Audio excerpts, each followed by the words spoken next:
Richard Cole wanted to humiliate his ex-girlfriend at his fancy wedding. He thought she would stand on that stage looking broken and desperate, singing for money while he celebrated with his new bride. He wanted everyone to see how far he had risen and how low she had fallen. But when Margaret Williams opened her mouth to sing, what came out changed everything. The song she sang exposed secrets that turned his perfect wedding into a disaster. And that was just the beginning. Hello friends. Welcome to our story. Before we start, please like this video and subscribe. Also, tell us in the comments, where are you watching from? New York? London? Maybe South Africa or Jamaica? We want to know. Once upon a time in a busy city filled with tall buildings and expensive cars, there lived a man named Richard Cole. He was a wealthy businessman in his early 30s. Everyone in the city knew him as the young millionaire who owned Cole Industries, a big company that made computer software. Richard wore designer suits that cost more than most people's monthly rent. He drove a silver Mercedes that sparkled like a diamond. And he walked with his chin up high as if ordinary people were beneath him. Richard was handsome, there was no denying that. He had sharp features, perfectly styled hair, and a smile that he used like a weapon to get what he wanted. But his handsomeness was cold, like a beautiful statue made of ice. Everything about Richard was about image. About looking perfect. About being admired and envied. He lived in a penthouse apartment on the 20th floor with windows so big you could see the whole city. His walls were decorated with expensive paintings. His closet was filled with shoes that cost hundreds of dollars each. But despite all this wealth and all this beauty, there was something missing in Richard's heart. Something he had thrown away like trash a year ago. Her name was Margaret Williams. Margaret Williams was everything Richard was not.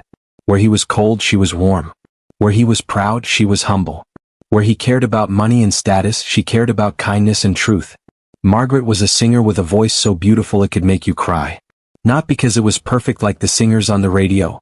No, Margaret's voice was special because it carried real emotion. When she sang, you could feel everything she felt. Her joy, her pain, her hope, her heartbreak. It was like her soul came out through the music. She was 28 years old with kind brown eyes and a gentle smile. She wasn't rich. She didn't wear fancy clothes or carry expensive handbags. Margaret lived in a small apartment in a quiet neighborhood where children played in the streets and neighbors knew each other's names. Her furniture was old but clean. Her walls were bare except for a few family photos. But somehow her little home felt warmer than Richard's expensive penthouse ever did. Right now, on this cool October evening, Margaret sat on her worn couch with one hand resting on her pregnant belly. She was 6 months along, and her baby was growing strong inside her. Sometimes the baby kicked, and Margaret would smile and talk softly to her little one. "We're going to be okay," she whispered, rubbing her belly gently. "I promise you, sweet baby. Mama's going to take care of you." But even as she said these words, Margaret felt afraid. Money was running out. Her small singing jobs at restaurants and birthday parties barely paid the rent. She was already 2 weeks late on her electricity bill. Her refrigerator held only a few eggs, some bread, and a carton of milk. And soon, very soon, there would be a baby who needed diapers, clothes, a crib, and so much more. Margaret tried not to think about Richard. She tried not to remember how he had abandoned her when she told him about the pregnancy. How he had looked at her with disgust and said those terrible words, "You're not good enough for my world anymore." A knock on the door interrupted her thoughts. "It's me," called a cheerful voice. Margaret smiled. That was Vivian, her best friend since high school. Vivian burst through the door carrying 2 bags of groceries and wearing her usual bright smile. Vivian worked at a bookstore downtown, and though she didn't earn much money either, she always found ways to help Margaret. "You didn't have to bring food again," Margaret said, though gratitude filled her voice. "Girl, please," Vivian said, setting the bags on the small kitchen counter. "You're eating for 2 now. Besides, what are best friends for if not to make sure you and my future godchild are well fed?" Vivian unpacked fresh vegetables, fruit, chicken, and rice. Margaret's eyes filled with tears of gratitude. "I don't know what I'd do without you," Margaret whispered. Vivian pulled her into a warm hug, careful not to squeeze her pregnant belly. "You're never going to have to find out. We're in this together, remember?"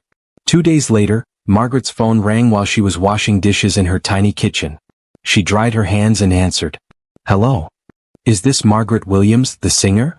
A woman's voice, very professional and businesslike. "Yes, this is she." "Wonderful. My name is Patricia Monroe. I'm an event planner for elite weddings and corporate events. I've heard wonderful things about your voice and I have a job opportunity for you." Margaret's heart started beating faster. Elite weddings meant good money. I'm listening, Margaret said carefully. I'm organizing a luxury wedding at the Grand Pearl Hotel next month. It's going to be quite the event, 300 guests, live orchestra, celebrity chef. The couple wants a solo vocalist to perform during the ceremony and at the reception. The pay is $3,000 for the evening. Margaret nearly dropped the phone. $3,000. That was more money than she had seen in 6 months. With that money she could pay all her overdue bills, buy baby supplies, and still have some left over for emergencies. That's very generous, Margaret said, her voice shaking with hope. Yes, I'm definitely interested. Excellent. I'll email you all the details, venue information, dress code, song selections and timing. The wedding is on November 15th. Does that work for you? Yes, absolutely. They talked for a few more minutes about logistics and then Patricia ended the call. Margaret sat down on her couch, hardly believing her luck. This was exactly what she needed. This was the miracle she had been praying for. Finally, something good was happening. The email arrived 30 minutes later. Margaret opened it eagerly on her old laptop, ready to read about this wonderful opportunity. And then her whole world stopped. Wedding performance contract. Event: the marriage celebration of Mr. Richard Cole and Ms. Claire Stevens. Date: November 15th. Venue: Grand Pearl Hotel, Crystal Ballroom. Margaret stared at the screen, her hands frozen on the keyboard. She read the names again. And again. And again. Richard Cole. Her Richard. The man who had abandoned her. The father of her unborn child. The person who had broken her heart into 1,000 pieces. He was getting married. And somehow, impossibly, she had been hired to sing at his wedding. Margaret slammed her laptop shut and jumped up from the couch as if the computer had burned her. Her heart pounded so hard she could hear it in her ears. Her hands trembled. Her breath came in short, painful gasps. No, no, no, she whispered to herself, pacing back and forth in her small living room. This can't be happening. This cannot be happening. She opened the laptop again, hoping she had read it wrong. But there it was, clear as daylight. Richard Cole and Claire Stevens. Claire Stevens. Margaret had heard that name before. Claire was the daughter of a famous businessman. She came from old money, the kind of family that had been rich for generations. She was exactly the type of woman Richard had said he needed. Someone who fit his world. Margaret felt sick to her stomach. She ran to the bathroom and splashed cold water on her face. When she looked up at the mirror, she saw a woman who looked tired and scared. Her eyes were red. Her face was puffy from months of stress and crying. Her hair, which she used to style carefully, was pulled back in a simple ponytail. He's getting married, she said to her reflection. And he wants me to sing at his wedding. But wait, did Richard even know she had been hired? Maybe this was all a terrible coincidence. Maybe Patricia, the event planner, had found Margaret's name somewhere and hired her without knowing the connection. Or maybe Richard knew exactly what he was doing. Margaret's phone buzzed. It was a text message from an unknown number. Hello Margaret. This is Patricia Monroe. Just wanted to confirm, you received the contract details, yes? Mr. Cole specifically requested a female vocalist with raw, emotional talent. Your demo recording was perfect for what he wanted. Please confirm your acceptance by tomorrow morning. Looking forward to working with you. Margaret's blood ran cold. Raw, emotional talent. Those were the exact words Richard used to use when he talked about her singing. He used to say, Margaret, your voice has this raw, emotional quality that makes people feel things. He knew. Richard knew she was being hired. This wasn't a coincidence at all. This was intentional. Margaret didn't sleep that night. She lay in bed staring at the ceiling, her mind spinning with questions and pain. Why would Richard do this? Was he trying to humiliate her? Did he want her to stand on that stage, pregnant with his child, while he celebrated marrying someone else? Was this his way of showing everyone how far he had moved on while she had stayed behind, struggling and alone? The cruelty of it made her chest ache. By the time the sun came up, Margaret had made a decision. She would say no. She would reject this job no matter how much she needed the money. She still had some dignity left. She wouldn't give Richard the satisfaction of watching her perform at his wedding like some kind of hired entertainment while her heart broke all over again. She picked up her phone to type a rejection email to Patricia. But then she looked around her apartment. At the overdue bills stacked on the small table. At the empty space in the corner where a crib should be. At her nearly empty refrigerator. At the notice from her landlord warning that if she was late on rent one more time, she might be evicted. Margaret's hand moved to her belly, where her baby was growing. Her little one who didn't ask to be born into poverty. Her child who deserved a mother who could provide food, shelter, safety. Could she really afford to say no? $3,000 wasn't just money. It was survival. It was diapers and baby clothes and rent and food. It was the difference between having a home and being homeless when her baby was born. Margaret sat down heavily on her couch, tears streaming down her face. She felt trapped. Stuck between her dignity and her desperation. Between her pride and her baby's needs.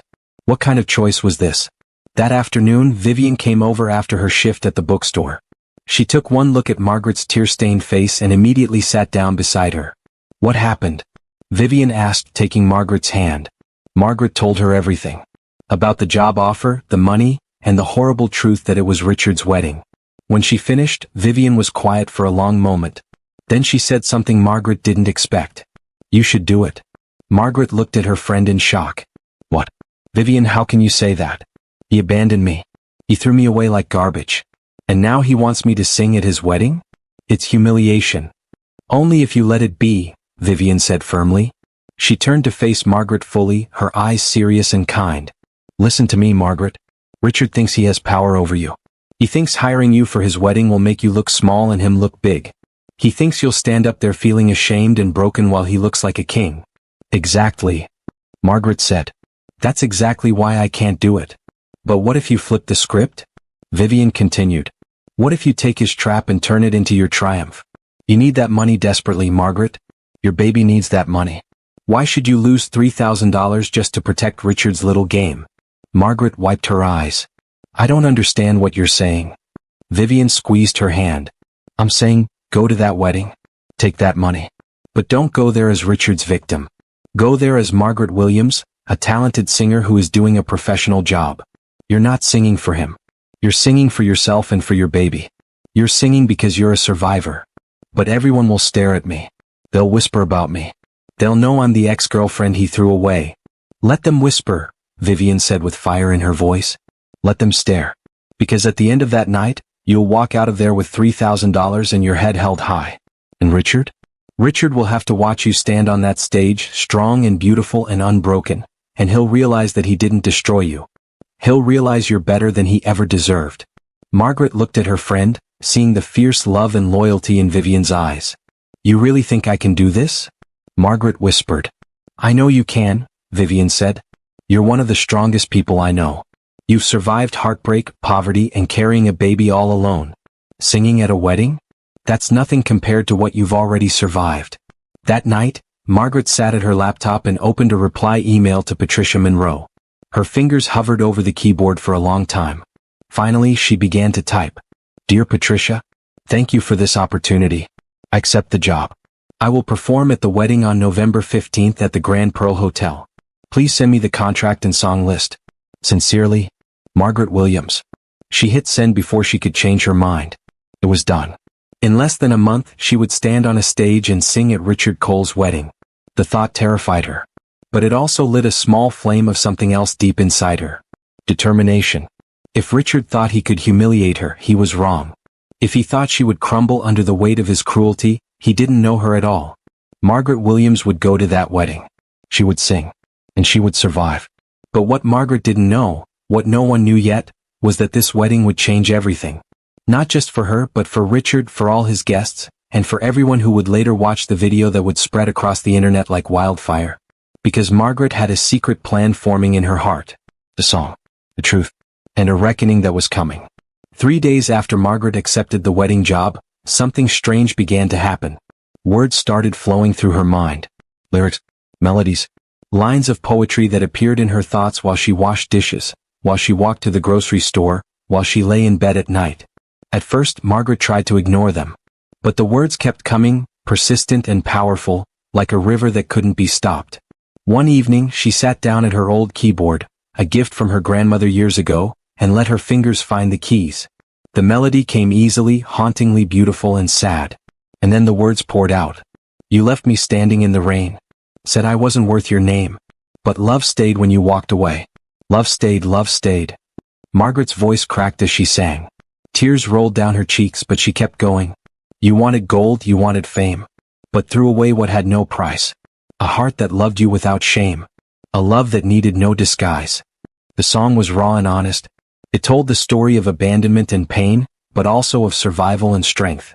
It wasn't angry or bitter, it was simply true. And truth, Margaret was learning, had a power all its own. She worked on the song every day for the next 2 weeks, refining the lyrics, perfecting the melody. She didn't plan to perform it at the wedding. Patricia had sent her a list of traditional love songs to sing. Classic, safe, romantic songs that would make the guests smile and the bride cry happy tears. But Margaret kept working on her song anyway. She titled it, "You Left Me But Love Stayed." "Why are you writing this?" Vivian asked one afternoon, listening to Margaret practice. "You know they won't let you perform it at the wedding." Margaret's hands rested on the piano keys. "I don't know," she admitted. "Maybe I just need to get these feelings out of my heart. Maybe the song isn't for the wedding. Maybe it's just for me." But deep down, in a place she didn't want to examine too closely, Margaret wondered if maybe, just maybe, this song was meant for something bigger. Meanwhile, across the city in his luxurious penthouse, Richard Cole stood by his floor-to-ceiling windows, looking out at the city lights below. He held a glass of expensive whiskey in his hand and wore a satisfied smile. Everything was falling into place perfectly. His wedding to Claire Stevens would be the event of the year. 300 guests, including business partners, celebrities, and influential people from all over the country. The ceremony would be featured in luxury wedding magazines. His company's board of directors would attend, impressed by his choice of such a well-connected bride. And Margaret would be there, singing like a hired servant while he celebrated his new life. Richard's friend Marcus walked over and stood beside him. Marcus was Richard's college roommate and the only person who knew about Margaret and the pregnancy. "I still don't understand why you hired her," Marcus said, shaking his head. "Man, that's cold. Even for you." Richard took a sip of his whiskey. "She needs the money, doesn't she? I'm actually being generous. $3,000 is more than she'd make in months of singing at cheap restaurants. But you know it's going to hurt her, right? Singing at your wedding while she's pregnant with your kid?" Richard's jaw tightened. "That's not my kid. I made my position clear. I offered her money to take care of the situation and she chose not to. Her choices, her consequences." Marcus looked at his friend with something like disappointment. "You used to be different, man. You used to care about people. What happened to you?" "I grew up," Richard said coldly. "I realized that in this world you either win or you lose. You either rise to the top or get left behind. Margaret was holding me back. She came from nothing, had no connections, no status. Claire is different. Claire understands my world. She's an asset, not a liability." "And love?" Marcus asked quietly. "What about love?" Richard laughed, but it was a harsh sound without warmth. "Love is a fairy tale people tell themselves. What matters is success, power, and reputation. Everything else is just weakness." Marcus said nothing more. He simply looked at his friend and wondered when Richard had become this person. This cold, calculating man who measured people's worth by their bank accounts and social connections. But Richard didn't care what Marcus thought. He didn't care what anyone thought. In his mind, hiring Margaret was a stroke of genius. It sent a clear message to everyone. Richard Cole had moved on to bigger and better things. The past was behind him. He was untouchable. What Richard didn't know was that sometimes the past doesn't stay behind you. Sometimes, it shows up at your wedding with a song that exposes everything you've tried to hide. Claire Stevens sat in the bridal boutique, trying on her wedding dress for the final fitting. It was a magnificent gown, white silk with thousands of tiny crystals sewn into the bodice, a 10-foot train that flowed behind her like a waterfall. The dress cost $40,000 and it made her look like a princess. But Claire didn't feel like a princess. She felt uncertain. "You look absolutely stunning," said her mother, Victoria Stevens, an elegant woman with perfectly styled blonde hair and expensive jewelry on every finger. "Thank you, Mother," Claire said automatically. But her mind was elsewhere. She had been with Richard for 8 months now.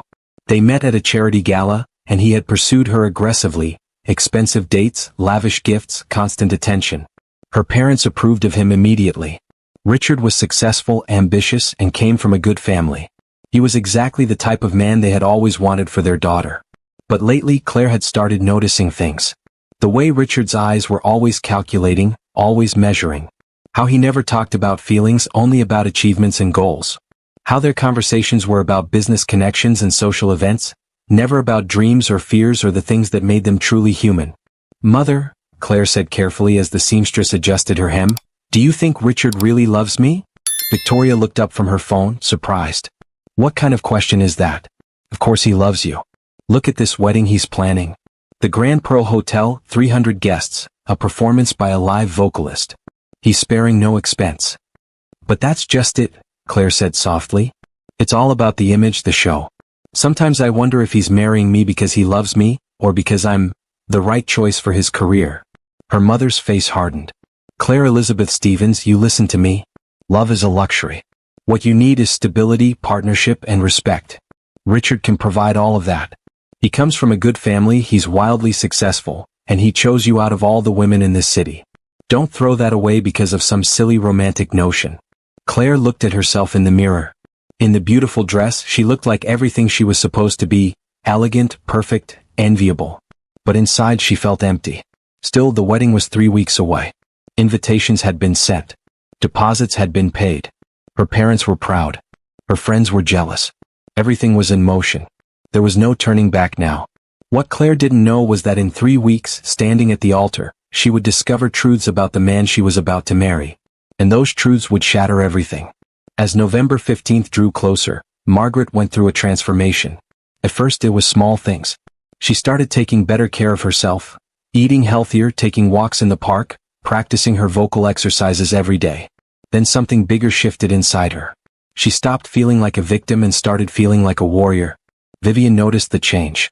You're different, she said one afternoon while they drank tea in Margaret's apartment. Different how? Margaret asked, one hand resting on her now very round belly. She was 7 months pregnant and the baby was active, always kicking and moving. Stronger, Vivian said simply. Like you've made peace with something. Margaret thought about that. I think I have, she said slowly. For months I've been so angry at Richard. So hurt. So focused on what he took from me. But recently I've started thinking about what I still have. This baby, she touched her belly tenderly, this baby is mine. Richard walked away, but I get to be this child's mother. I get to feel every kick, every movement. I get to love this little one completely. And that's not a punishment. That's a gift. Vivian's eyes filled with tears. Oh, Margaret, that's beautiful. And the wedding, Margaret continued. I've decided I'm not going there as Richard's ex-girlfriend or as someone he abandoned. I'm going there as a professional singer doing a job. He doesn't have power over me unless I give it to him. And I'm done giving him my power. That's my girl, Vivian said, raising her teacup in a toast. To Margaret Williams, singer, mother-to-be, and absolute warrior. They clinked their teacups together and laughed. But that night, alone in her apartment, Margaret sat at her keyboard one more time. She played through You Left Me But Love Stayed from beginning to end. The song was finished now, polished and powerful. She had no plans to perform it at the wedding. She would sing the traditional songs Patricia had requested. She would do her job professionally, collect her money and leave. But still, Margaret saved the sheet music for her original song in her folder, right alongside the traditional wedding songs. Just in case. 1 week before the wedding, Margaret received a large package at her door. She opened it to find an elegant midnight blue dress, the outfit Patricia had sent for her to wear at the wedding. Margaret held it up to the light. It was beautiful, with long sleeves and a flowing skirt that would accommodate her pregnant belly. The fabric was soft and expensive. For a moment, she allowed herself to imagine how she would look in it. Then reality crashed back. This wasn't a fairy tale. This was a job. A painful, complicated job that she was doing for survival. Her phone buzzed. It was a message from Patricia. Hi Margaret. Just confirming rehearsal is this Thursday at 2 p.m. at the Grand Pearl Hotel. Please arrive on time so we can do a sound check and go through the song list. Mr. Cole and Miss Stevens will be there. Looking forward to seeing you. Margaret's stomach dropped. She had to face Richard before the actual wedding. She had hoped to avoid him until the ceremony itself, but of course there would be a rehearsal. She texted back, I'll be there. Vivian came over that evening and found Margaret sitting on her couch, staring at the blue dress hanging on her closet door. You okay? Vivian asked. Rehearsal is Thursday, Margaret said quietly. I have to see him, Vivian. I have to stand in front of Richard and pretend everything is fine. Vivian sat beside her. You can do this. Remember, you're not the same person he left. You're stronger now. Am I? Margaret's voice wavered. Or am I just pretending to be strong? Sometimes pretending to be strong is how you become strong, Vivian said wisely. You fake it until it becomes real. And Margaret, listen to me, You've been faking nothing. You've survived. You've carried a baby while working multiple jobs. You've kept a roof over your head with almost no money. You've turned pain into music. That's not fake strength. That's the real thing. Margaret nodded slowly, letting those words sink in. Now, Vivian said, standing up with determination, let's practice. I'll pretend to be Richard, and you practice looking at him without falling apart. For the next hour they rehearsed. Vivian played the role of Richard, cold, arrogant, dismissive. And Margaret practiced responding with grace and professionalism. Hello, Richard, Margaret said calmly, even though her hands shook. Again, Vivian instructed. Say it like you're a professional singer meeting a client, not an ex-girlfriend meeting the man who broke her heart. They practiced until Margaret could say Richard's name without her voice cracking. Until she could imagine standing near him without crying. Until the armor around her heart felt strong enough to protect her. Thursday afternoon arrived too quickly. Margaret stood outside the Grand Pearl Hotel, her hand resting on her pregnant belly. The building was massive and luxurious, with marble columns and golden doors. Doormen in fancy uniforms opened the doors for guests. Margaret had never felt more out of place in her life. She wore a simple black dress that stretched over her belly and comfortable flat shoes. Her hair was pulled back in a neat bun. She carried her folder of sheet music and tried to look confident. You can do this, she whispered to herself. You can do this. Inside, the hotel was even more impressive. Crystal chandeliers hung from high ceilings. The floors were polished marble that reflected the light like mirrors. Everything smelled expensive and perfect. A young woman in a business suit approached her. Margaret Williams? Yes, that's me. I'm Patricia Monroe. We've spoken on the phone. Thank you so much for coming. Let me take you to the crystal ballroom where the ceremony will be. Patricia led Margaret through long hallways decorated with gold-framed paintings and fresh flowers. Finally, they reached two enormous doors. The bride and groom are already inside with the wedding planner and the minister, Patricia said. Ready? No, Margaret thought. I'm not ready. I'll never be ready. But she nodded and said, yes. Patricia pushed open the doors. The crystal ballroom took Margaret's breath away. It was enormous, with 30-foot ceilings and massive windows that let in streams of golden sunlight. White chairs were arranged in perfect rows. A stage stood at the front with a grand piano and microphone stand. Flowers were everywhere, white roses, orchids, and lilies. And standing near the stage, talking with an older woman who must have been the wedding planner, was Richard Cole. Margaret's heart stopped. He looked exactly as she remembered, tall, handsome, perfectly dressed in an expensive suit. His hair was styled immaculately. His watch caught the light and sparkled. He was laughing at something the wedding planner said, looking completely relaxed and happy. He looked like a man who had everything he wanted. Like a man with no regrets and no conscience. Then Richard turned and saw Margaret. For just a moment, less than a second, something flickered across his face. Surprise? Guilt? Recognition? Margaret couldn't tell. But just as quickly, his expression became smooth and neutral, like a mask sliding into place. Ah, he said, his voice carrying across the ballroom. The entertainment has arrived. The entertainment. Not Margaret. Not even the singer. The entertainment. Those words hit Margaret like a slap. But she had practiced for this. She took a deep breath, straightened her shoulders, and walked toward the stage with her head held high. Hello, she said, her voice calm and professional. I'm Margaret Williams, the vocalist for your ceremony. Richard's eyes flickered down to her pregnant belly, then quickly away. Yes, we've heard good things about your voice. Patricia, shall we get started with the sound check? He didn't acknowledge that he knew her. Didn't mention their past. Acted as if she were a complete stranger hired for a job. Margaret felt something inside her shift. She had been worried about breaking down in front of him, about crying or losing her composure. But now, watching him pretend she meant nothing, she felt something different. Anger. Not the hot, explosive kind. But cold, clear anger that made her think with absolute clarity, I'm going to survive this. And more than that, I'm going to show him that he didn't break me. Richard, darling, the florist is asking about, oh. A beautiful blonde woman in a designer dress walked into the ballroom and stopped when she saw Margaret. This had to be Claire Stevens, the bride. Claire was everything Margaret was not. Tall, slender, elegant, with perfect makeup and hair that looked like it had been styled by a professional. Her dress probably cost more than Margaret's entire wardrobe. Diamond earrings sparkled at her ears. She looked at Margaret's pregnant belly, and a small frown appeared on her flawless face. And who is this? Claire asked, though her tone suggested she already knew Margaret wasn't part of their social circle. "This is the singer," Richard said quickly. "Margaret Williams. She'll be performing at the ceremony." Claire's eyes swept over Margaret from head to toe, taking in the simple dress, the pregnant belly, the worn shoes. Margaret could see the judgment in those eyes. "I see," Claire said coolly. "Well, I hope you know appropriate wedding songs. Nothing too emotional or personal. We want elegant and traditional." "Of course," Margaret said, keeping her voice steady. "I have the song list right here."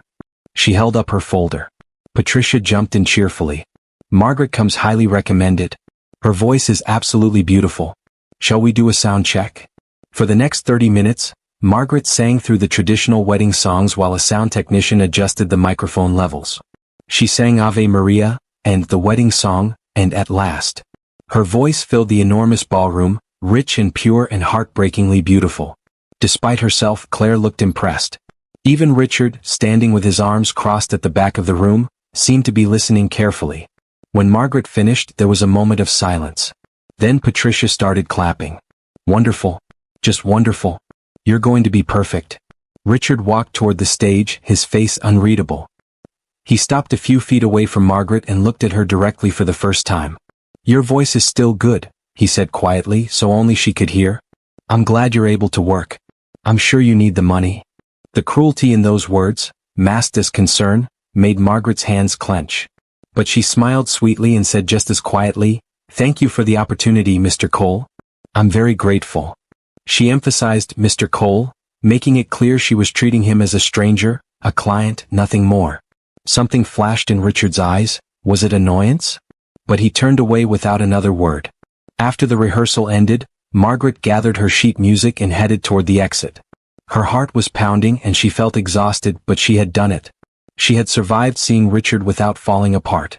She was almost to the ballroom doors when she heard footsteps behind her. "Excuse me? Miss Williams?" Margaret turned to find Claire standing there, alone. Up close, Margaret could see that despite all her beauty and elegance, Claire looked tired. There were tiny worry lines around her eyes that makeup couldn't quite hide. "Yes," Margaret said carefully.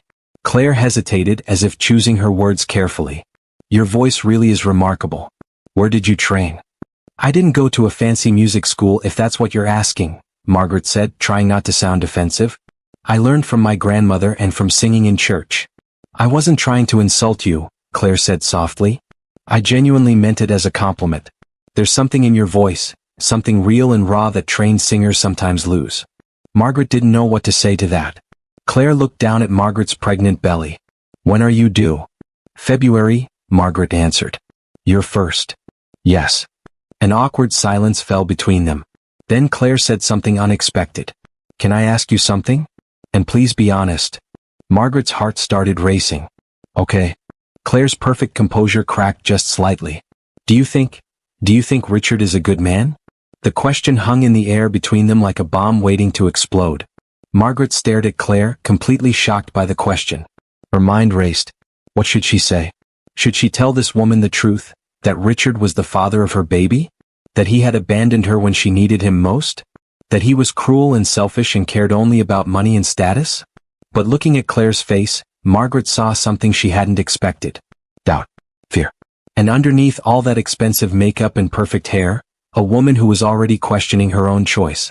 "Why are you asking me that?" Margaret said carefully. Claire glanced back at the ballroom doors, making sure they were alone. "I don't know. Maybe because you're the first person I've met today who doesn't seem impressed by him. Everyone else treats Richard like he's perfect. My parents, my friends, the wedding planners. But you, when you looked at him, I saw something different in your eyes." Margaret's throat felt tight. "What did you see?" "Recognition," Claire said quietly. "Like you've seen the real him. The person behind the expensive suits and charming smile." Margaret wanted to scream the truth. She wanted to tell Claire everything. But she also knew that wasn't her place. Claire was an adult making her own choices. And more practically, if Margaret told the truth now, she might lose this job. She might lose the $3,000 that meant survival for her and her baby. So instead, Margaret said carefully, "I think only you can answer whether Richard is a good man. I'm just the singer. I don't know him well enough to judge." It was technically true. And it was also a complete lie. Claire studied Margaret's face for a long moment. Then she nodded slowly. You're right. I shouldn't be asking a stranger to help me decide about my own wedding. I'm sorry. That was inappropriate. It's okay, Margaret said softly. Wedding nerves are normal. Claire smiled, but it didn't reach her eyes. Yes, wedding nerves. That must be it. She turned to walk away, then stopped. Margaret? Thank you for being kind to me. Most people just tell me how lucky I am to be marrying Richard. It's nice to talk to someone who listens instead. Margaret watched Claire walk back into the ballroom, her expensive heels clicking on the marble floor. And in that moment, Margaret felt something unexpected. Pity. Because Claire Stevens, with all her money and beauty and perfect life, was about to make the biggest mistake of her life. And Margaret couldn't save her. That night, Margaret couldn't sleep. She kept thinking about Claire's question. She kept remembering the doubt in the other woman's eyes. At 2 in the morning, Margaret got out of bed and sat at her keyboard. She pulled out the sheet music for You Left Me But Love Stayed, her original song that told the truth about Richard's betrayal. Her hands trembled as she played through it again. The song was powerful. It was honest. And if she sang it at the wedding, really sang it, not the safe traditional songs, everyone would know the truth. The guests would understand that Richard wasn't the perfect man they thought he was. Claire would know she was marrying someone who had abandoned a pregnant woman. But Margaret would also lose her $3,000. She might even be thrown out before she could finish the performance. And Richard would find a way to make her pay for embarrassing him. Don't do it, she told herself firmly. Sing the traditional songs. Get paid. Go home. This isn't your fight anymore. But another voice inside her whispered, what about all the other women Richard will hurt? What about Claire, who's walking into this marriage with doubts? What about the truth? Margaret closed her eyes and made a decision. She would bring the sheet music for You Left Me But Love Stayed to the wedding. She would have it ready just in case. But she wouldn't decide until the moment came whether to actually sing it. The next few days passed in a blur. Margaret practiced the traditional wedding songs until she could sing them in her sleep. She tried on the blue dress and made sure it fit properly over her growing belly. She prepared herself mentally for the hardest performance of her life. Vivian came over the night before the wedding with Chinese takeout and moral support. How are you feeling? Vivian asked, unpacking containers of fried rice and sweet and sour chicken. Terrified, Margaret admitted, but also ready. Does that make sense? Perfect sense, Vivian said. You're scared, but you're not backing down. That's courage. They ate dinner together, and Vivian helped Margaret pick out simple jewelry to wear with the blue dress. Small silver earrings and a delicate necklace that had belonged to Margaret's grandmother. You're going to be beautiful, Vivian said, arranging Margaret's hair in different styles to see which looked best. And when you walk out of that wedding tomorrow night with $3,000, we're going to celebrate. I'm going to buy you the biggest piece of chocolate cake in the city. Margaret laughed, but it sounded nervous even to her own ears. After Vivian left, Margaret took a long bath and tried to relax. But her mind kept spinning with thoughts and worries. Tomorrow she would face Richard at his wedding. Tomorrow she would stand on a stage in front of 300 wealthy strangers. Tomorrow her life would change, she just didn't know how yet. November 15th dawned cold and clear. Margaret woke up early, her stomach full of butterflies. The baby kicked inside her belly as if sensing her nervousness. It's okay, little one, Margaret whispered, rubbing her stomach gently. Mama's going to be brave today. For both of us. She took her time getting ready. She washed her hair and styled it in soft waves that fell around her shoulders. She put on light makeup, just enough to look polished and professional. Then she carefully put on the midnight blue dress Patricia had sent. When Margaret looked at herself in the mirror, she barely recognized the woman staring back. She looked elegant. Beautiful even. The dress flowed gracefully over her pregnant belly, and the deep blue color made her skin glow. You can do this, she told her reflection. You are strong. You are worthy. You are enough. At 3 o'clock, a car arrived to take her to the Grand Pearl Hotel. Patricia had arranged for transportation, which Margaret was grateful for. She sat in the back seat, watching the city pass by through the window, and tried to calm her racing heart. When they arrived at the hotel, Margaret was directed to a small preparation room near the ballroom. Other performers were there too, members of a string quartet who would play during the ceremony. You must be the vocalist, said an older man holding a violin. I'm Thomas. We're looking forward to hearing you sing. Thank you, Margaret said, setting down her bag and her folder of sheet music. She had 2 folders actually. One contained the traditional wedding songs Patricia had requested. The other contained, You Left Me But Love Stayed. Margaret still hadn't decided which songs she would actually perform. At 4:30, Patricia rushed into the preparation room, looking frazzled but excited. 1 hour until the ceremony begins, she announced. Guests are starting to arrive. Margaret, you'll perform Ave Maria as the bride walks down the aisle, then at last, during the signing of the marriage certificate. After the ceremony, you'll perform 3 more songs during the cocktail hour. Are you ready? I'm ready, Margaret said, though her hands were shaking. Patricia smiled warmly. You're going to be wonderful. Don't be nervous. Just sing from your heart. Sing from your heart. If only Patricia knew how complicated that advice was. At 5 o'clock, Margaret was led to her position near the stage in the ballroom. She peeked through a side door and saw the transformation that had taken place since the rehearsal. The ballroom was breathtaking. Thousands of white flowers covered every surface. Candles flickered on every table. Crystal chandeliers sparkled overhead. 300 guests filled the white chairs, all dressed in expensive suits and elegant gowns. They looked like they had stepped out of a fashion magazine. And at the front of the room, standing at the altar in a custom-made tuxedo that probably cost $5,000, was Richard Cole. He looked calm and confident, smiling at guests as they took their seats. He looked like a man without a care in the world.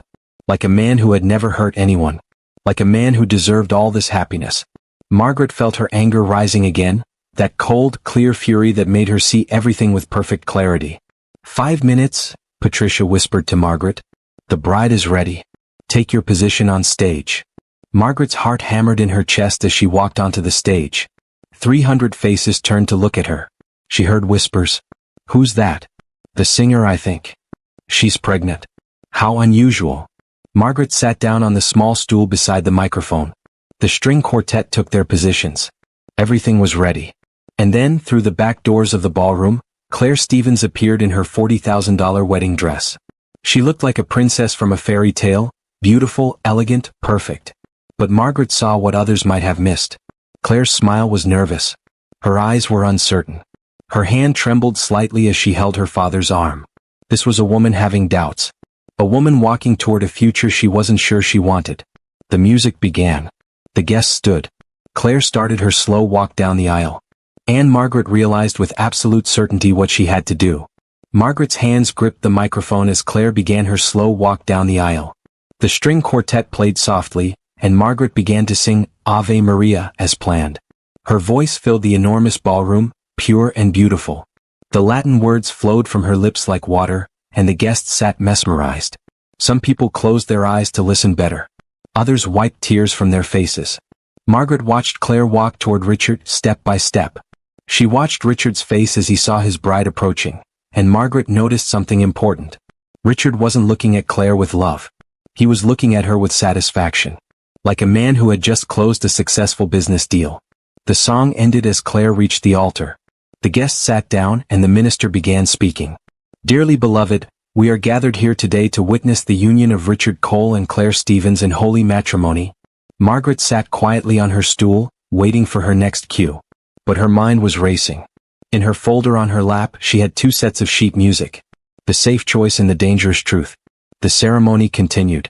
Richard and Claire exchanged vows that sounded beautiful but felt empty, at least to Margaret's ears. They were words without real feeling behind them. And now, the minister said, the bride and groom will sign the marriage certificate. While they do, our vocalist will perform for us again. This was Margaret's moment. Patricia had requested, At Last, a classic love song about finally finding true love. Margaret stood up slowly. The baby kicked inside her belly as if reminding her that this moment mattered. That what she did next would affect not just her, but her child's future too. Every eye in the room turned to her. Margaret looked at Richard, who was bent over the marriage certificate, signing his name with an expensive pen. She looked at Claire, whose hand hesitated over the paper. She looked at the 300 guests, all waiting to hear a love song. And Margaret made her choice. Margaret's hands shook as she opened her folder. But instead of pulling out the sheet music for At Last, she pulled out the pages for You Left Me But Love Stayed. She looked at the pianist who had been hired to accompany her. He looked confused. This wasn't the song they had rehearsed. Can you follow along? Margaret whispered, showing him the sheet music. It's a simple chord progression. CMFG. The pianist, a kind-faced older man, looked at the music, then at Margaret's face. He saw something there, determination, pain, courage, and he nodded slowly. I'll follow your lead. Margaret turned back to the microphone. The ballroom was silent, waiting. Richard glanced up from the marriage certificate, annoyed at the delay. Is there a problem? He called out. No problem, Margaret said, her voice steady and clear. I'd just like to perform a different song if that's all right. Something special. Patricia looked panicked in the wings, shaking her head frantically. But Richard, not wanting to cause a scene, waved his hand dismissively. Fine, whatever. Just sing something. He had no idea what was coming. Margaret closed her eyes for a moment, gathering all her courage. Then she opened them, looked directly at Richard, and began to sing. The pianist found the first chord, and Margaret's voice rose, achingly beautiful and filled with emotion. You left me standing in the rain. Said I wasn't worth your name. But love stayed when you walked away. Love stayed, love stayed. Richard's head snapped up. His face went pale. He knew that voice. He knew those words. Margaret continued, her voice growing stronger. You wanted gold, you wanted fame. But threw away what had no price. A heart that loved you without shame. A love that needed no disguise. The guests began to stir. Whispers rippled through the crowd. This wasn't a typical wedding song. This was something personal. Something real. Claire looked from Margaret to Richard, confusion and then slowly dawning realization crossing her face. Margaret sang the chorus and now tears rolled down her cheeks, but they were tears of release, not weakness. You left me but love stayed. In the child I carry every day. You left me but I'm not afraid. Because love stayed, love stayed. The ballroom erupted in shocked whispers. Guests turned to each other, confused and fascinated. Someone near the back pulled out their phone and started recording. Richard stood frozen at the altar, his face red with rage and embarrassment. He looked like he wanted to run off the stage and stop Margaret, but he was trapped. Trapped by the 300 witnesses, trapped by his own pride, trapped by the cameras now recording everything. Claire stared at Margaret's pregnant belly with new understanding. Her face had gone completely white. Margaret sang the second verse, her voice unwavering. You said I didn't fit your world? That I was just a simple girl? But darling, I'm not standing still. I found my strength, I found my will. Stop this. Richard finally shouted, breaking protocol. Stop singing right now. But Margaret didn't stop. She was beyond stopping now. The truth was pouring out of her like a river that had been dammed up too long. You thought that you could walk away. Leave me broken, make me pay. But every night and every day. Love stayed, love stayed. Patricia ran onto the stage trying to stop the performance, but the pianist kept playing. He had heard the truth in Margaret's voice and he wasn't going to abandon her now. Margaret reached the bridge of the song, and her voice soared to its most powerful. I'm not singing this for pity. I'm not singing this for pain. I'm singing so the world can see that love is stronger than your shame. The guests were standing now, some in shock, others in tears. Women in the audience were crying openly. Several people were recording on their phones. Claire had stepped back from the altar, her hand over her mouth, the marriage certificate unsigned. Richard looked like a man watching his entire life collapse in front of him. Margaret sang the final chorus, putting everything she had into it, all her pain, all her strength, all her truth. You left me but love stayed. In the child I carry every day. You left me but I'm not afraid. Because love stayed, love stayed. Love stayed, love stayed. The last note hung in the air, beautiful and heartbreaking. Then silence fell over the ballroom, absolute, complete silence. Margaret stood at the microphone, tears streaming down her face, her hand resting protectively on her pregnant belly. She had done it. She had told the truth. And now she would face whatever consequences came. The silence stretched for what felt like an eternity. Then, from somewhere in the middle of the ballroom, one person started clapping. Then another. Then another. Within seconds, half the ballroom was applauding.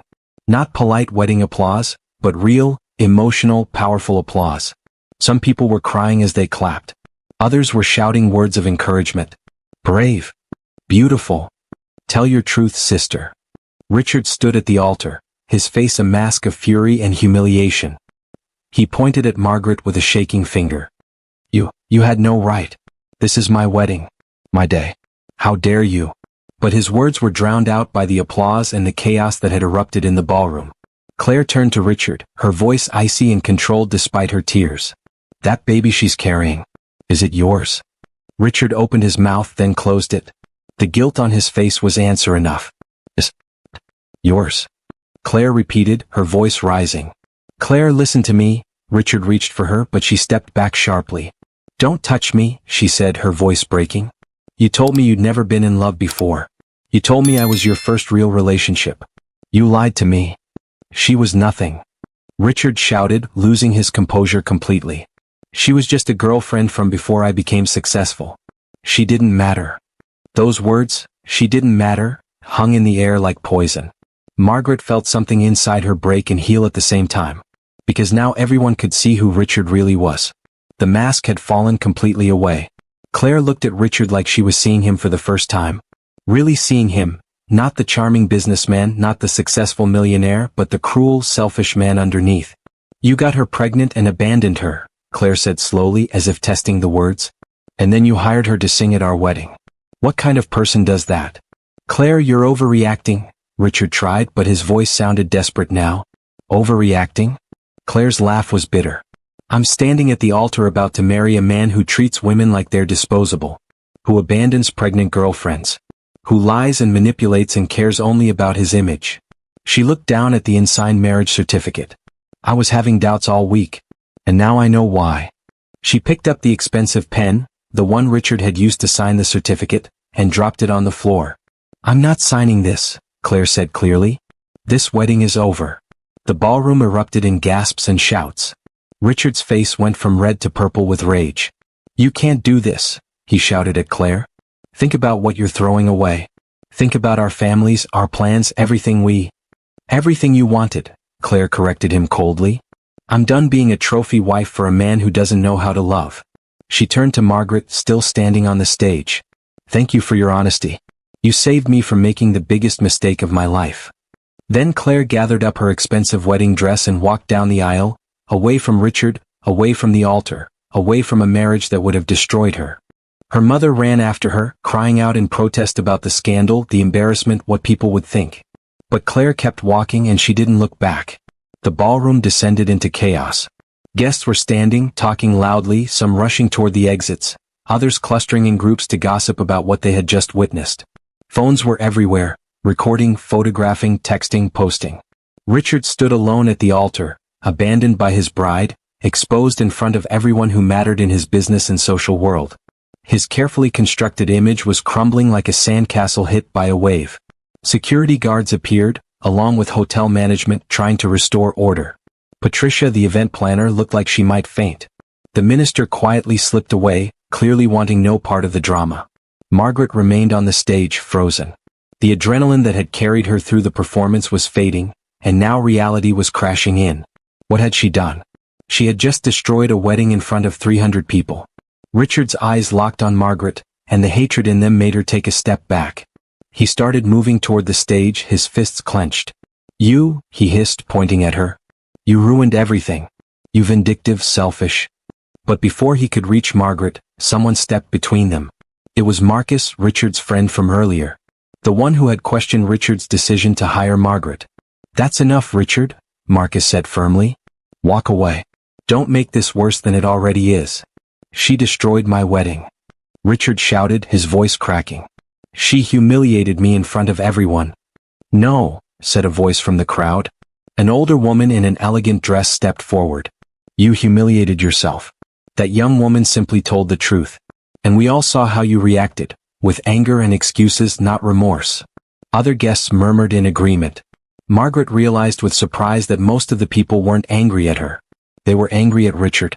The baby is yours, isn't it? Marcus asked Richard quietly. Richard's silence was answer enough. Marcus shook his head in disgust. You're my friend, Richard. Or at least I thought you were. But I don't know this person you've become. This man who abandons pregnant women and then humiliates them for sport. He turned to Margaret.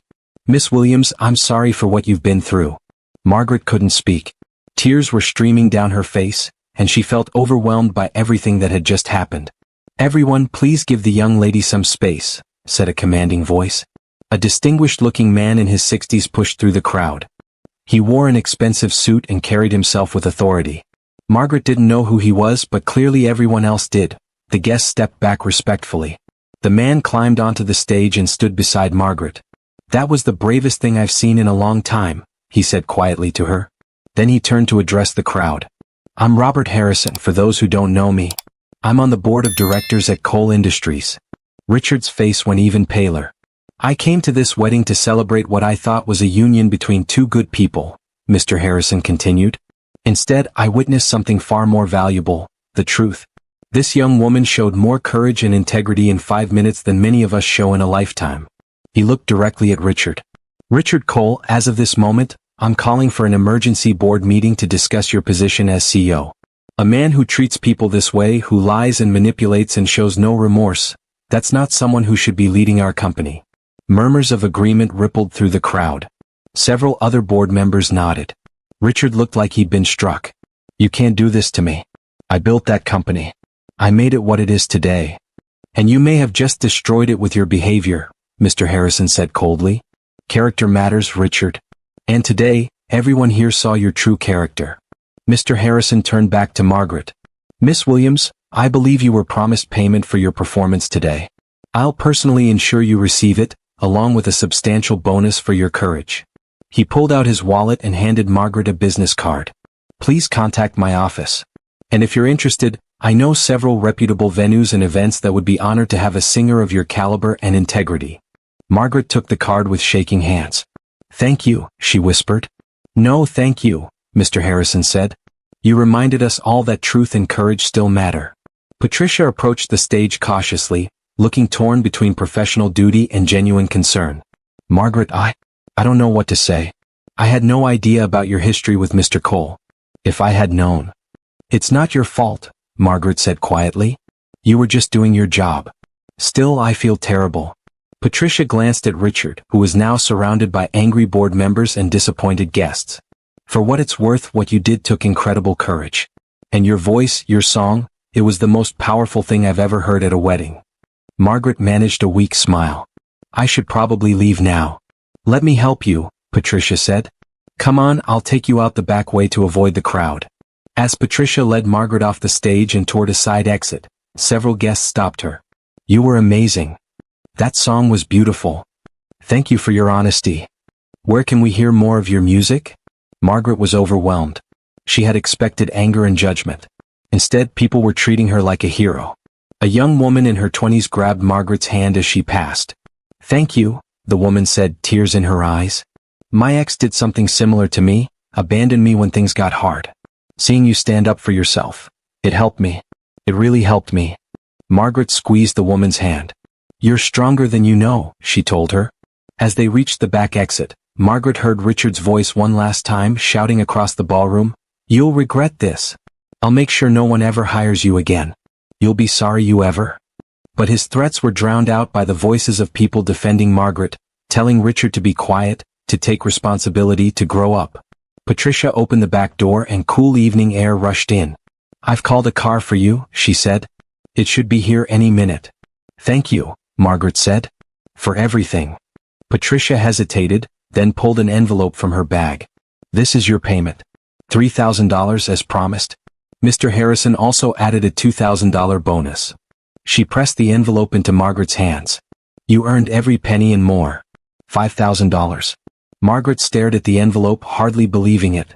With this money, she could pay her bills for months. She could buy everything the baby needed. She could breathe for the first time in so long. The car is here, Patricia said as a black sedan pulled up. Margaret walked out into the cool November evening, clutching the envelope to her chest. Behind her, she could still hear the chaos of the disrupted wedding, shouting, crying, angry voices. But as Margaret climbed into the car and the driver pulled away from the Grand Pearl Hotel, she felt something unexpected. For the first time since Richard had abandoned her, Margaret felt truly free. The car dropped Margaret off at her apartment building. She climbed the stairs slowly, exhausted from the emotional roller coaster of the evening. All she wanted was to collapse on her couch, call Vivian, and process everything that had happened. But when she reached her floor, she found Vivian already there, waiting outside her apartment door with her phone in her hand and an expression of shock on her face. Margaret. Vivian rushed over. Oh my God, Margaret, are you okay? What happened? The internet is exploding. What do you mean? Margaret asked, fumbling for her keys. Vivian held up her phone. You're everywhere. Someone recorded your performance and posted it online. It's already been shared thousands of times. Millions of people have watched it in just the last 2 hours. Margaret's hands froze. What? They went inside and Vivian pulled up the video on her phone. There was Margaret standing on the stage in her blue dress, singing, "You left me but love stayed." The video had been shot from somewhere in the middle of the ballroom, and it captured everything. Margaret's emotional performance, Richard's horrified reaction, Claire walking away, the standing ovation. The caption read, "Bride walks out. Singer exposes groom's betrayal at luxury wedding. The most powerful 5 minutes you'll ever watch." Below the video, thousands of comments scrolled past. "This woman is a queen. The courage it took to do this. I'm crying. This is the most beautiful and heartbreaking thing I've ever seen. That man is disgusting. I hope karma destroys him. Where can I download this song? I need it in my life." This gave me chills. Her voice is incredible. Margaret sat down heavily on her couch, staring at the phone in disbelief. Millions of people? And it's still spreading, Vivian said, scrolling through different social media platforms. It's on Twitter, Instagram, Facebook, TikTok, everywhere. People are calling you the wedding truth singer. There are news articles being written. Entertainment sites are trying to find out who you are. Margaret's phone started buzzing. Then it wouldn't stop. Text messages, calls, notifications, all flooding in at once. "Turn it off," Margaret said, suddenly feeling panicked. "I can't deal with this right now. I need a minute to think." Vivian turned off Margaret's phone and sat beside her, putting an arm around her shoulders. "It's okay. Breathe. Just breathe." Margaret took several deep breaths, trying to process everything. In the span of a few hours, her entire life had changed. She had confronted Richard, exposed the truth, walked away with $5,000, and somehow become an internet sensation. "Is this real?" Margaret whispered. "Did all of that really just happen?" "It happened," Vivian confirmed. "And Margaret, you did something amazing. You told your truth and it resonated with millions of people. Do you know how many women have been abandoned, betrayed, told they weren't good enough? Your story is their story. You gave voice to their pain." Margaret looked at her friend. "I didn't mean to become famous. I just wanted to survive." "I know," Vivian said gently. "But sometimes the most powerful movements start with one person being brave enough to speak up. You were that person tonight." Margaret barely slept that night. Every time she closed her eyes, she saw flashes of the wedding. Richard's angry face, Claire walking away, the 300 witnesses watching her sing. Her mind replayed the events over and over until she felt dizzy. When morning light finally crept through her curtains, Margaret got up and made herself a cup of tea. Her baby kicked gently inside her belly and she rubbed the spot with her hand. "Well, little one," she whispered, "your mama did something crazy last night. I hope when you're older you'll understand why." Vivian had stayed overnight on the couch, and she woke up to find Margaret staring out the window. "How are you feeling?" Vivian asked, stretching. "Scared," Margaret admitted. "What if Richard tries to sue me? What if he really does ruin my career?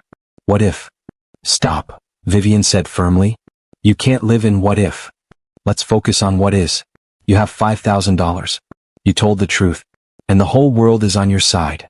"The whole world doesn't pay my rent," Margaret said, but she smiled a little. Vivian picked up her phone and gasped. "Margaret, you need to see this. The video has been viewed over 20 million times now. And look, there are job offers in your email." Margaret turned her phone back on, and immediately it started buzzing with notifications. Her email inbox was flooded with messages. "Wedding venue in California wants to book you for 3 events. Record label interested in discussing a contract. Talk show wants to interview you. Women's empowerment organization wants you to speak at their conference." Margaret scrolled through the messages, her hands shaking. This can't be real. These have to be fake. But Vivian was checking the sender addresses. They're real, Margaret. These are legitimate companies and organizations. Your story touched people. They want to hear more from you. Across the city, Richard Cole sat in his penthouse apartment, which suddenly felt too big and too empty. His phone had been ringing nonstop since last night. Board members, business associates, his parents, reporters. He had stopped answering hours ago. The video of the wedding disaster was everywhere. His name was trending on social media, but not in the way he had always dreamed. Instead of being celebrated as a successful businessman, he was being called the heartless groom and the man who abandoned his pregnant ex. Marcus had texted him once, "You need to make this right. Apologize publicly. Show some remorse. It's your only chance." But Richard couldn't bring himself to do it. Apologize? To Margaret? In front of the whole world? His pride wouldn't allow it. His lawyer called again. Richard finally answered. "Richard, we need to talk about damage control," the lawyer said. "The board is meeting today to discuss your position. Several major clients have called to express concerns. Your reputation is—" "I know what my reputation is," Richard snapped. "I've seen the internet. I don't need you to tell me." "Then you know you need to act fast. A public apology might help. Taking responsibility for your actions. Maybe reaching out to Margaret Williams to offer support for the child. She did this to herself." Richard shouted. "She chose to humiliate me at my own wedding. Why should I apologize?" There was a long silence on the other end of the line. Then his lawyer said quietly, "Because you abandoned a pregnant woman, Richard. Because you tried to humiliate her first by hiring her for your wedding. Because everything she said in that song was true, and the whole world knows it. Your only chance of saving anything is to show genuine remorse. But I'm starting to think you're not capable of that." The lawyer hung up. Richard threw his phone across the room where it hit the wall and clattered to the floor. Later that morning, Margaret received a phone call from a number she didn't recognize. She almost didn't answer, but something made her pick up. "Hello? Is this Margaret Williams?" asked a warm, professional woman's voice. "Yes, this is she. My name is Diana Foster. I'm a music producer and artist manager. I've been watching your video, along with the rest of the world, and I'd love to talk to you about your future." Margaret's heart started racing. "My future. You have an incredible voice, Margaret. But more than that, you have a story that resonates with people. Authenticity like yours is rare in the music industry. I think you could have a real career, recording albums, performing at major venues, inspiring people with your music." I don't know what to say," Margaret stammered. "I'm 7 months pregnant. I'm living in a tiny apartment. I'm not some polished professional singer." "That's exactly why you're special," Diana said. "People are tired of perfect and polished. They want real. They want honest. They want someone who's lived through pain and came out stronger. That's you, Margaret." Margaret sat down, feeling overwhelmed. "This is all happening so fast. Yesterday I was just trying to survive. Today people are calling me about record deals." "I understand it's overwhelming," Diana said kindly. "You don't have to decide anything today. But I'd like to meet with you this week just to talk. No pressure, no commitment. Just a conversation about possibilities. Would you be open to that?" Margaret thought about her baby, about the future she wanted to build. "Okay. I'll meet with you." "Wonderful," Diana said. "I'll email you sometimes that work." "And Margaret? What you did took incredible courage. You should be proud of yourself." After the call ended, Margaret sat in silence for a long moment.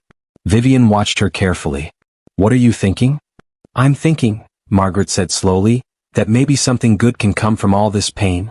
Maybe my story can help other people. Maybe I can turn this into something meaningful." "That's exactly right," Vivian said, hugging her friend. "You're not just a victim of Richard's cruelty anymore. You're a survivor. And now you get to decide what comes next." That afternoon, Richard Cole walked into the coal industry's boardroom for the emergency meeting. He had put on his most expensive suit, styled his hair perfectly, and prepared a speech about how the wedding incident was a personal matter that had nothing to do with his business capabilities. But the moment he saw the faces of the board members, he knew he was in trouble. Robert Harrison sat at the head of the table, his expression stern and disappointed. 8 other board members sat around the table, and none of them looked friendly. "Richard, sit down," Mr. Harrison said. Richard took his seat, trying to project confidence he didn't feel. "I assume you all saw the video," Richard began, attempting to control the narrative. "I want to be clear that this was a personal attack by a vindictive ex-girlfriend. Her claims were exaggerated, and her actions were designed to embarrass me. I'm actually considering legal action against—" "Stop," Mr. Harrison interrupted. "Just stop, Richard. We're not here to listen to your excuses or your denials. We're here to discuss the fact that you abandoned a pregnant woman, lied about it, and then tried to humiliate her by hiring her to perform at your wedding. Is any of that untrue?" Richard's jaw clenched. "My personal life is not the board's concern. It became our concern when it affected this company's reputation," said another board member, a woman named Patricia Chin. "Since that video went viral, we've had 3 major clients cancel contracts. Our stock price has dropped. Employees are questioning whether they want to work for a company led by someone with your values. This is absolutely our concern. I built this company," Richard said, his voice rising. "I turned it from a small startup into a multi-million-dollar business. One personal mistake shouldn't erase all of that. Abandoning a pregnant woman isn't a mistake, Mr. Harrison said quietly.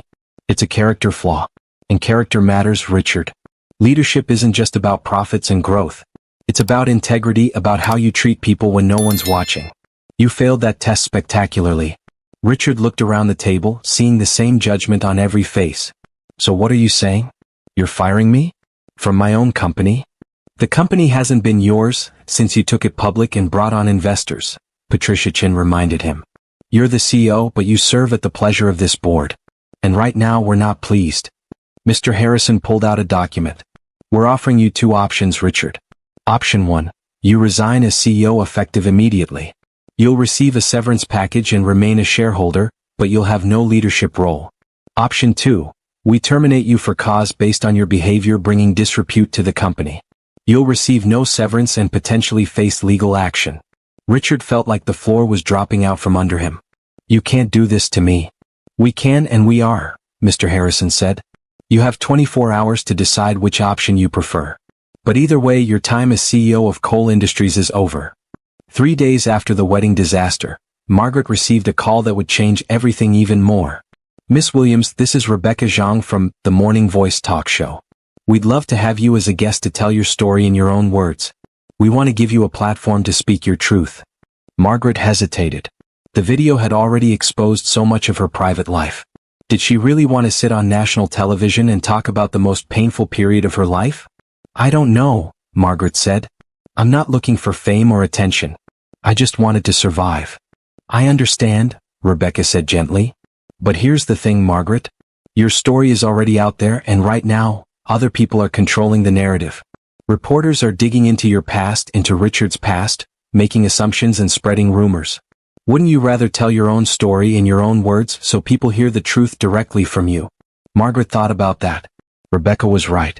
Already she'd seen articles speculating about her motives, her background, whether she'd planned the whole thing as revenge. And there's something else, Rebecca continued. We've received thousands of messages from women who watched your video. Women who've been abandoned, betrayed, told they weren't good enough. They're asking to hear from you. They want to know how you found the courage to stand up for yourself.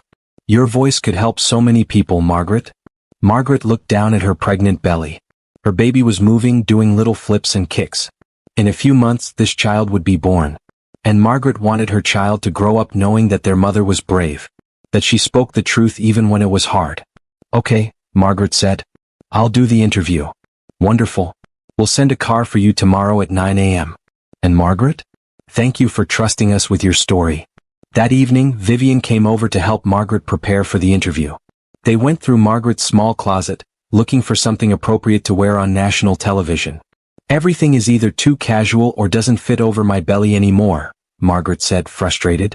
Then we'll go shopping, Vivian declared. You're about to go on TV and tell your story to millions of people. You deserve to look amazing. They went to a nearby maternity store, and with some of Margaret's new money, they found a beautiful burgundy dress that made Margaret look elegant and confident. It fit perfectly over her pregnant belly and made her feel strong. Back at the apartment, Vivian helped Margaret practice answering potential interview questions. Why did you decide to sing that song at the wedding? Vivian asked, playing the role of interviewer. Margaret took a deep breath. Because I realized that staying silent was protecting Richard's lies. And I was tired of protecting someone who had hurt me so badly. I wanted the truth to be known. Good, Vivian said. But maybe add something about how you also did it for other women who've been in similar situations. Make it bigger than just your personal story. They practiced for 2 hours until Margaret felt more comfortable with her answers. But still, nervousness churned in her stomach. What if I cry on camera? Margaret worried. What if I can't get through it? Then you cry, Vivian said simply. There's nothing wrong with showing emotion. In fact, that's what made your song so powerful. You weren't afraid to be vulnerable. Don't hide that tomorrow. Margaret nodded, trying to absorb her friend's wisdom.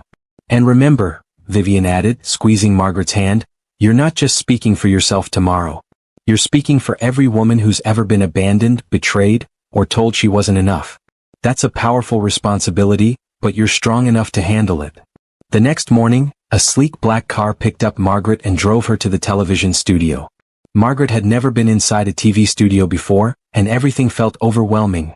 The bright lights, the cameras, the makeup artists who fussed over her face and hair. "You look beautiful," the makeup artist said, stepping back to admire her work. "The camera is going to love you." Rebecca Zhang came to greet Margaret in the green room before the show. She was an elegant woman in her 40s with kind eyes and a warm smile. "Margaret, thank you so much for coming," Rebecca said, shaking her hand. "I want you to know that this is a safe space. We're not here to ambush you or make you uncomfortable.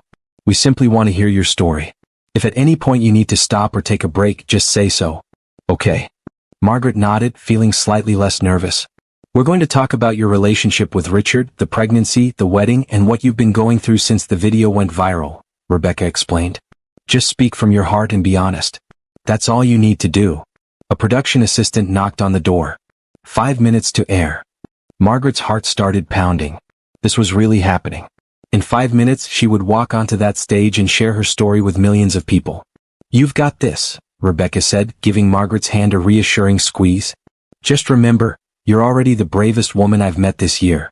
Everything else is easy compared to what you've already survived." The studio audience applauded as Margaret walked onto the stage, her burgundy dress flowing around her pregnant belly. She sat down across from Rebecca, trying to steady her breathing. "Welcome to The Morning Voice," Rebecca said to the camera. "Today we have a very special guest." 3 days ago, a video went viral showing a wedding singer exposing her ex-boyfriend's betrayal during his ceremony. That video has now been viewed over 50 million times and has sparked a global conversation about honesty, betrayal, and courage. Please welcome Margaret Williams. The audience applauded again, and Margaret managed a small smile and wave. "Margaret, thank you for being here," Rebecca began gently.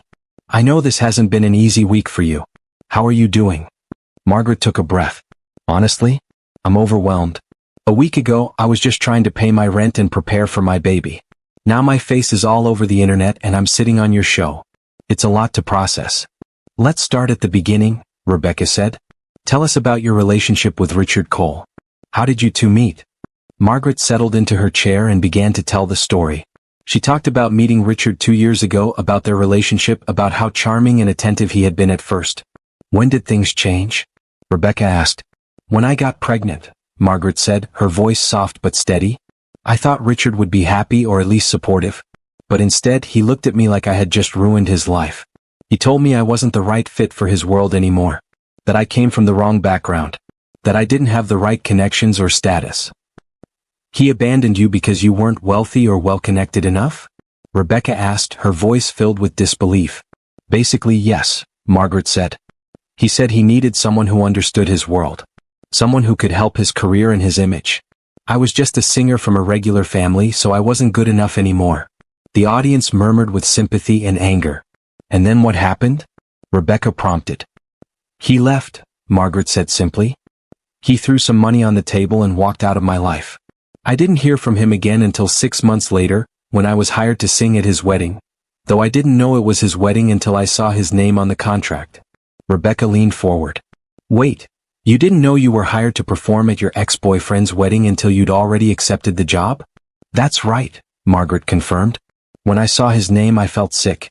But I desperately needed the money. I was behind on rent, I could barely afford food, and I had a baby coming. $3,000 would have solved so many problems for me." "So you decided to do it," Rebecca said. "That must have taken incredible courage." "Or incredible desperation," Margaret said with a sad smile. "Maybe both." Rebecca pulled out a tablet and showed the video of Margaret's performance to the audience on the big screens. As the song played, many people in the audience wiped away tears. When it ended, Rebecca turned back to Margaret. "That song, You Left Me But Love Stayed, did you write it specifically for the wedding?" "I wrote it for myself," Margaret explained.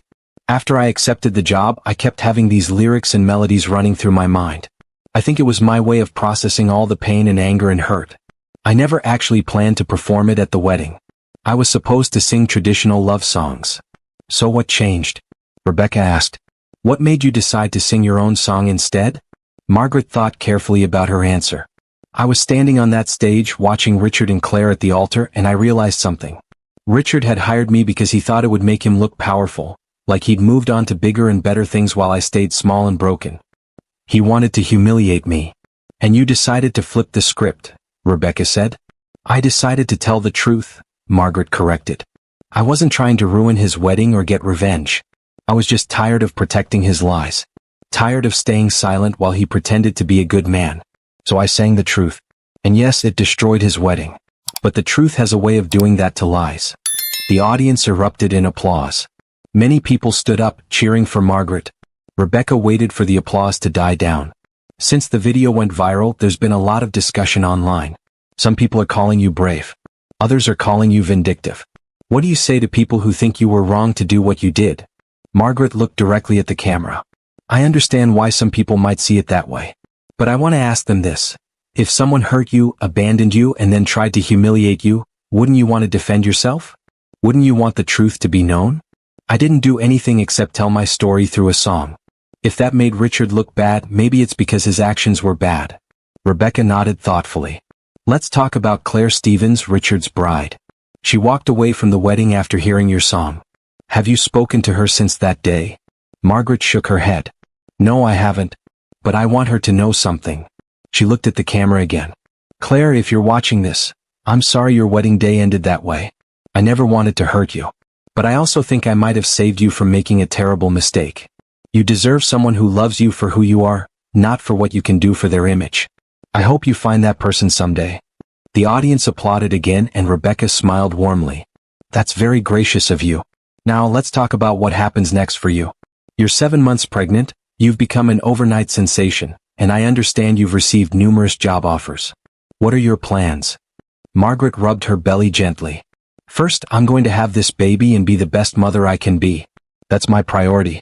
But I've also been talking with a music producer named Diana Foster about possibly recording You Left Me But Love Stayed, and maybe writing more songs. I want to use my voice to help other women who've been through similar situations. If my story can give even one person the courage to stand up for themselves, then everything I went through will have been worth it. And Richard? Rebecca asked carefully. Have you heard from him since the wedding?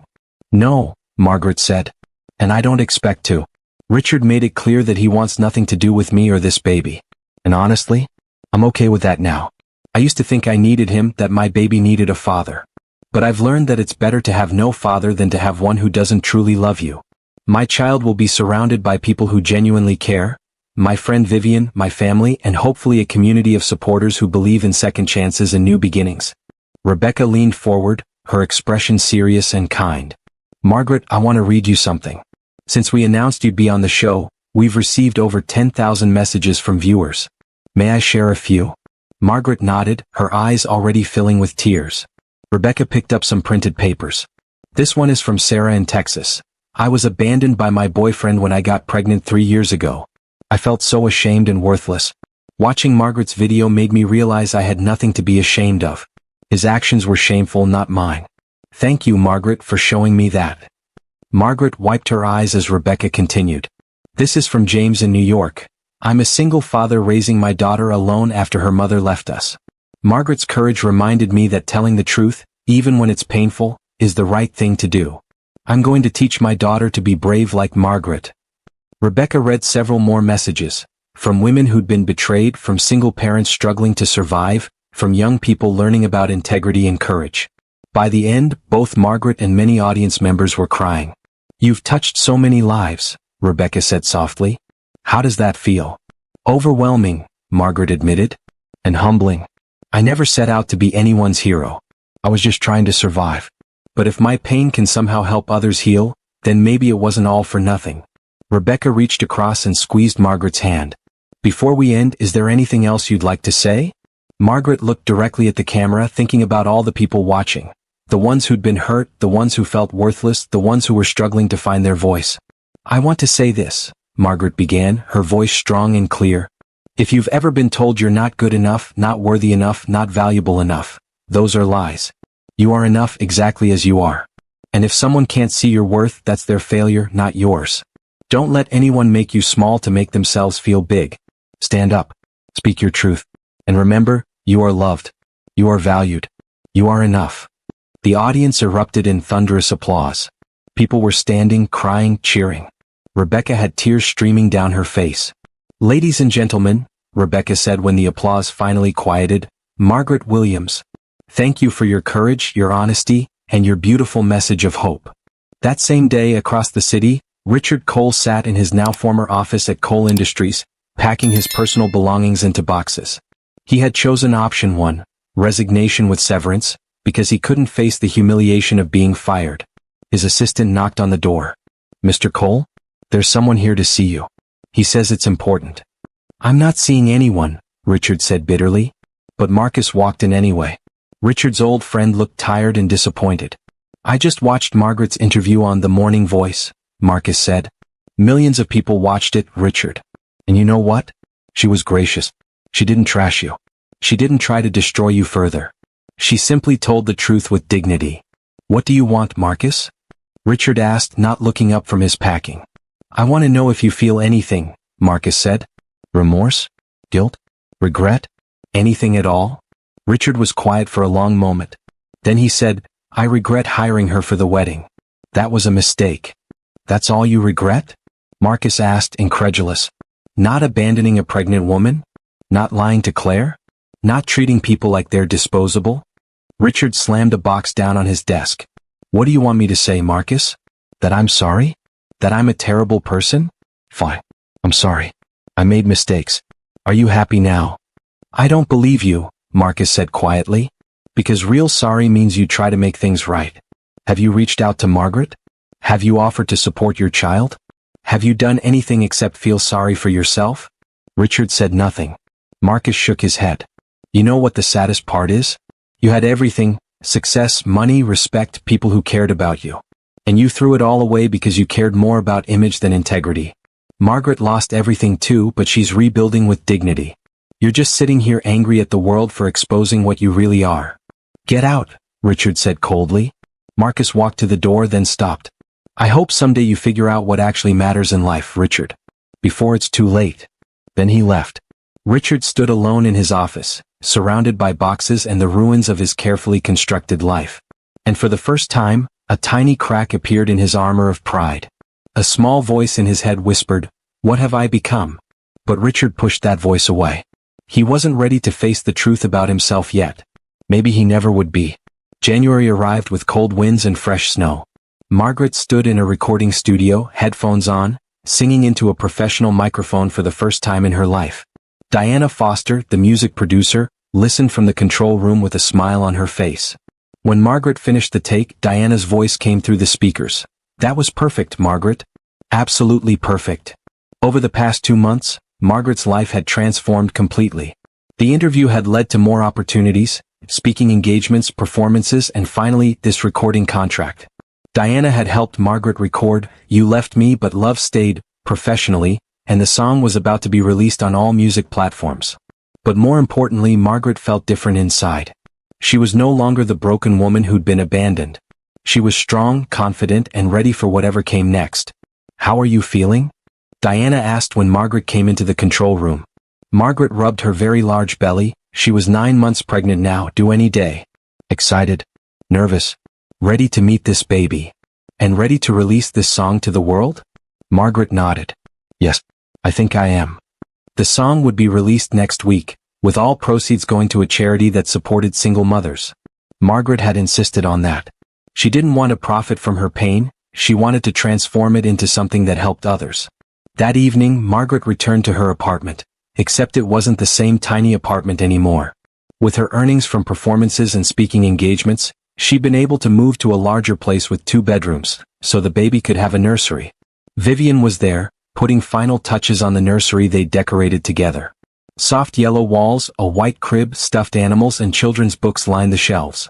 "It's perfect," Margaret said, looking around with tears in her eyes. "You did this," Vivian reminded her. "You turned your pain into power. You took the worst thing that ever happened to you and built something beautiful from it." Margaret's phone buzzed with a text message. It was from Diana. "Just got word. You Left Me But Love Stayed has already been pre-saved by over 500,000 people before it's even officially released. Margaret, you're going to be a star." But Margaret didn't feel like a star. She felt like a woman who'd survived a storm and was finally seeing sunshine. "Do you ever think about Richard?" Vivian asked carefully. Margaret thought about that question. "Sometimes," she admitted. "I wonder if he ever thinks about what he lost. Not me, I don't mean that. But the chance to be a father. The chance to be part of something real instead of just chasing status and image." I feel sad for him, actually. He has so much money and success, but I don't think he has any joy. That's very mature of you, Vivian said. I'm going to be a mother soon, Margaret said, placing her hand on her belly. I need to let go of bitterness and anger. I want my child to grow up in a home filled with love, not resentment. 3 days later at 2 in the morning, Margaret woke up with intense pain in her abdomen. Her water had broken. The baby was coming. Vivian rushed her to the hospital, and for the next 12 hours, Margaret labored to bring her child into the world. It was painful, exhausting and terrifying, but also beautiful and miraculous. At 2:47 p.m. on January 15th, Margaret's baby was born. Except it wasn't one baby. Surprise, the doctor said with a huge smile. You're having twins. Margaret was too exhausted to be shocked. She had somehow been carrying twins without knowing it. The ultrasounds had apparently missed the second baby hiding behind the first. The nurses cleaned up the babies and placed them on Margaret's chest. 2 perfect little girls with tiny fingers and peaceful faces. Margaret looked down at her daughters and felt her heart expand with more love than she'd ever known possible. What are their names? The nurse asked. Margaret had thought about this for months. She looked at her daughters and said, Hope and Grace. This is Hope. She touched the first baby's tiny hand, and this is Grace. Hope, because these babies represented a future filled with possibility. Grace, because Margaret had learned about forgiveness both for others and for herself. Vivian stood beside the bed, crying happy tears.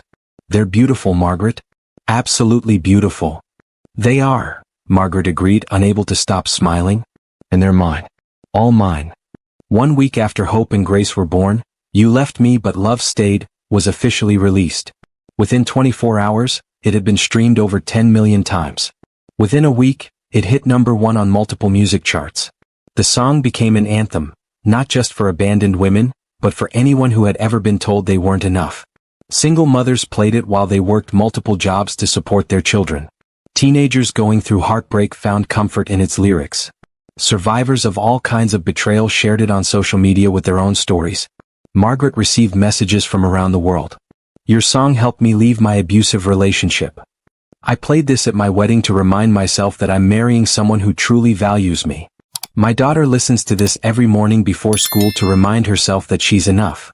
The song became bigger than Margaret, bigger than Richard, bigger than one wedding disaster. It became a movement about truth, dignity, and the power of vulnerability. I hope you enjoyed watching it as much as I enjoyed creating it. Like, share, and comment on the lessons you've learned. Let me know where you're watching from in the comments below. See you in my next video.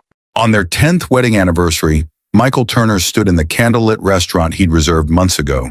But instead of celebrating with the woman he'd called my poor struggling wife for years, he handed her divorce papers across the table, completely unaware that just 3 hours earlier, his poor wife had closed a 7-figure deal to buy his company from the investors who'd lost faith in him.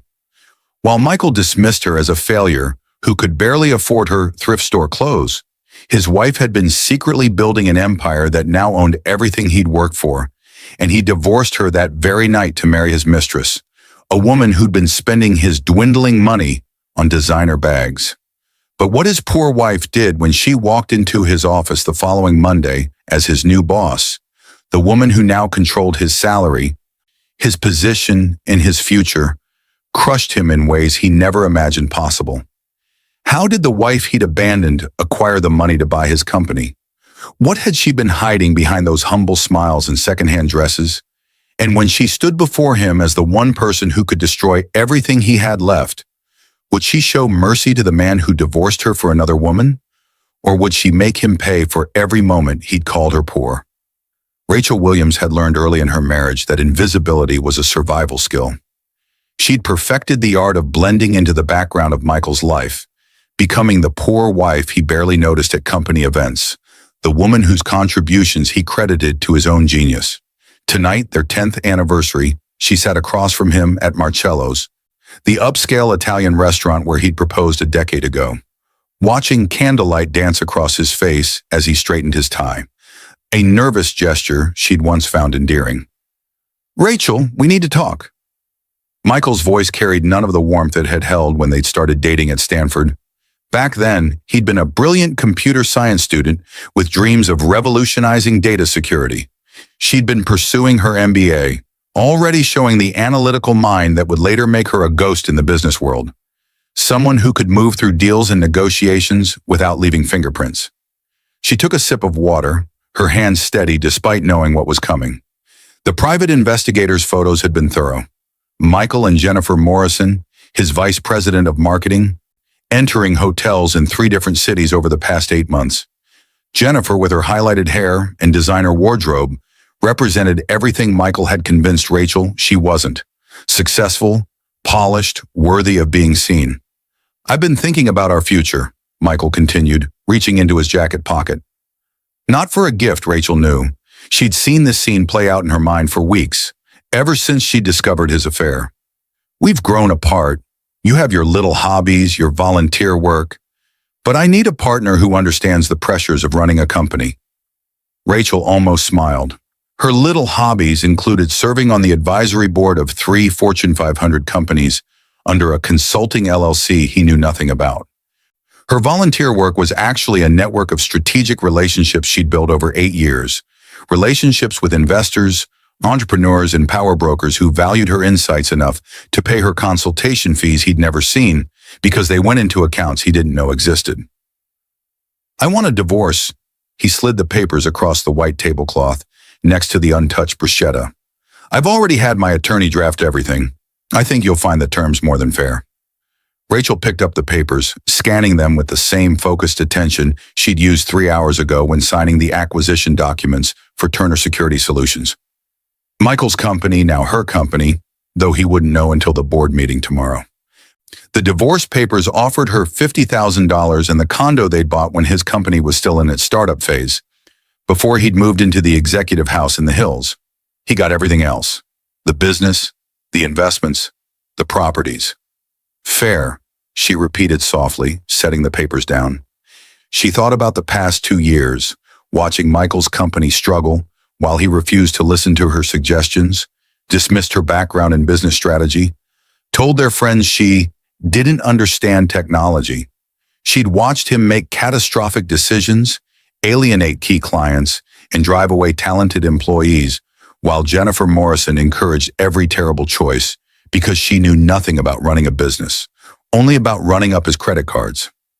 6 months ago, when Turner Security Solutions started missing payroll and losing contracts, Rachel had begun making calls.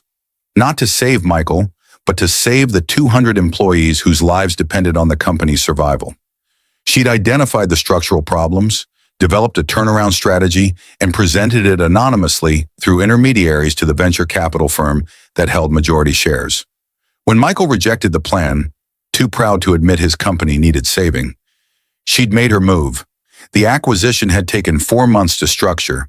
She'd used a shell corporation, layers of legal entities, and a consortium of investors she'd cultivated through her volunteer work. The venture capital firm, desperate to recoup their investment before Michael ran the company into the ground, had jumped at her offer. $73 million for controlling interest.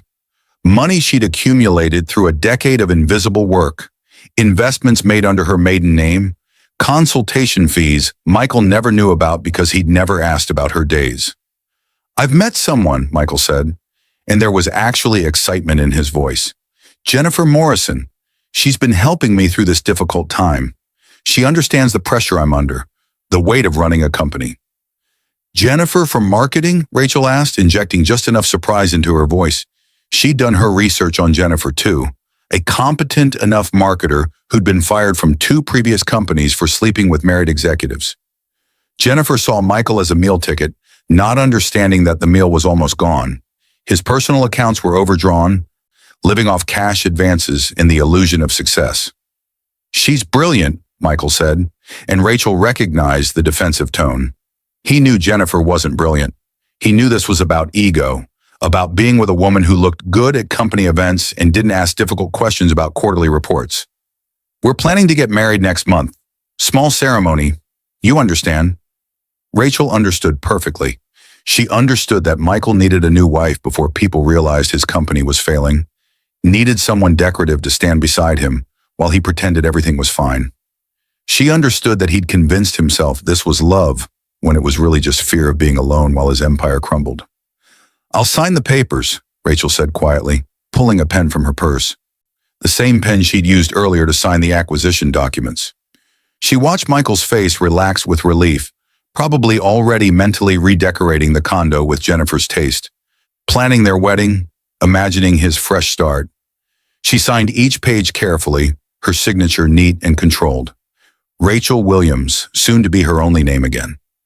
She'd kept her maiden name on all her business dealings anyway, a separation Michael had never noticed because he'd never paid attention to anything she did. "Thank you for being reasonable about this," Michael said, genuine relief in his voice. "I know this must be difficult for you, but I think we both knew this wasn't working anymore." "No," Rachel agreed, "it wasn't working. Not for her, anyway. Not for the woman who'd spent 10 years being called my poor wife at company parties, who'd been introduced as Rachel, she does charity work, while she was actually building a consulting empire. Not for the woman who'd suggested the security protocol that became Turner Security Solutions' flagship product, only to watch Michael present it as his own idea. Michael stood clearly eager to leave, probably to call Jennifer and celebrate his freedom. "My attorney will be in touch about finalizing everything. You'll have the condo fully transferred within 30 days. And Rachel?" He paused and something almost like kindness crossed his face, the ghost of the man she'd married. "I hope you find happiness. Maybe take some business classes. Find a career. You're still young enough to make something of yourself." She watched him walk away, his expensive suit fitting perfectly because Jennifer had taken him shopping, spent his money on making him look successful while his company bled resources. Rachel sat alone at their anniversary table, surrounded by the remnants of a marriage that had been dead for years, and allowed herself a small smile. Tomorrow, Michael would arrive at the office for the emergency board meeting he'd been told was about restructuring discussions with investors. He'd walk into that conference room expecting to defend his position as CEO, ready to charm and manipulate and promise things he couldn't deliver. Instead, he'd find Rachel sitting at the head of the table, dressed not in her usual thrift store finds, but in the Armani suit she'd had custom-made for this occasion, her hair professionally styled, looking every inch the powerful executive she'd always been. And then she'd begin the systematic dismantling of everything he thought he knew about his poor wife. The waiter approached cautiously. "Ma'am, can I get you anything else?" Rachel looked at the divorce papers, at the signature that freed her from a man who'd never seen her, and felt something she hadn't felt in years, anticipation. "Just the check," she said. "I have a very important meeting to prepare for." The Turner Security Solutions building gleamed in the Monday morning sun, all glass and steel, a monument to the success Michael had built on Rachel's uncredited ideas. She stood across the street, watching employees stream through the entrance, and remembered the day Michael had shown her the architectural plans. He'd been so excited, talking about his vision, his company, his future. She'd smiled and nodded, already pregnant with ideas he'd eventually steal, already knowing that her role would be to support, never to lead. Her phone buzzed. A text from Thomas Reed, the attorney who'd been handling her business affairs for 5 years, working out of a nondescript office 3 states away, where Michael would never think to look. "Board meeting set for 9 a.m. All members confirmed attendance. Turner was told it's an investor update. He has no idea." Rachel smiled and texted back, "Perfect. I'll be there at 8:45. She dressed carefully this morning in the home she'd bought 2 years ago under an LLC, the 3-bedroom craftsman in a quiet neighborhood Michael had never visited because he'd never asked where she went on the weekends. She said she was visiting her sister. The Armani suit was charcoal gray, cut to project authority without aggression. Her hair, usually pulled back in a simple ponytail, had been styled by a professional into soft waves that framed her face. She wore heels that added 3 inches to her height, bringing her eye level with Michael. She wanted him to see her, really see her, perhaps for the first time in their entire marriage. The lobby of Turner Security Solutions smelled like expensive coffee and quiet desperation. The receptionist Amy looked up and didn't recognize her at first. Rachel had been here dozens of times over the years, dropping off forgotten files or bringing Michael lunch, always dressed in her poor wife uniform of discount store clothes and apologetic smiles. I'm here for the board meeting, Rachel said, her voice carrying a confidence Amy had never heard from her. Rachel Williams. I'm expected. Amy's eyes widened as recognition dawned. Mrs. Turner? Ms. Williams, Rachel corrected gently. The divorce was finalized over the weekend. A lie, but it would be true soon enough. And she wanted that name, Turner, left behind before she walked into that conference room. Amy stammered something about directions, but Rachel already knew the way. She'd spent enough time in this building, invisible and ignored, to have memorized every corner. The top floor, the executive conference room with the view of the city, the room where Michael held his important meetings, the ones she was never invited to. Thomas Reed waited by the elevator, a slim folder in his hands. He was 63, silver-haired, and had a reputation for handling the kind of deals that never made the news because all parties wanted them quiet. Miss Yash Williams, he greeted her with a slight smile. Everything is ready. The board members have been briefed. They're quite looking forward to meeting their new majority shareholder. And Michael, completely in the dark. As requested, he was simply told the investors want to discuss the company's direction. He's prepared a presentation about future growth that's apparently quite optimistic, given the actual financial situation. They rode the elevator in silence. Rachel watched the floor numbers climb and thought about the first time she'd visited this building, when it was just Michael and 5 employees crammed into a rented space downtown. She'd helped him write the business plan that secured his first round of funding, spending nights at their tiny kitchen table while he slept, translating his technical vision into language investors could understand. When the money came through, he'd thanked his mentor from Stanford, his former boss from his Google internship, and my wife for her support. For her support, as if she'd merely existed in the background, offering encouragement, not driving the entire strategy. The conference room was already full when they entered. 8 board members, representing various investment firms and strategic partners, sat around the long table. Rachel recognized them all, had in fact spoken with each of them personally over the past 6 months, though they'd known her only through video calls and phone conversations, never connecting the competent consultant who'd analyzed Turner Security Solutions with Michael's meek wife. Gentlemen, Thomas said, and Rachel noted with satisfaction that there were actually 3 women on the board, a fact Thomas's old-fashioned greeting ignored. May I present Miss Rachel Williams, the new majority owner of Turner Security Solutions? The board members stood, and Rachel shook hands with each of them, accepting their congratulations and fielding their questions about her plans for the company. She was 3 minutes into outlining her 90-day strategic vision when the conference room door opened. Michael walked in, Jennifer Morrison at his side, and stopped dead. He stared at Rachel, really stared, as if seeing someone completely new. She watched his eyes take in her suit, her styled hair, her confident posture at the head of the table, and saw the exact moment confusion gave way to the first flutter of concern. Rachel? His voice carried disbelief.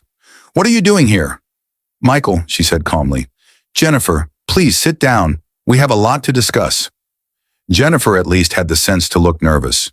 She glanced between Rachel and Michael, her hand tightening on her leather portfolio, the one Michael had bought her last month, charging it to a company credit card while claiming it was a business expense. Michael didn't sit. I don't understand.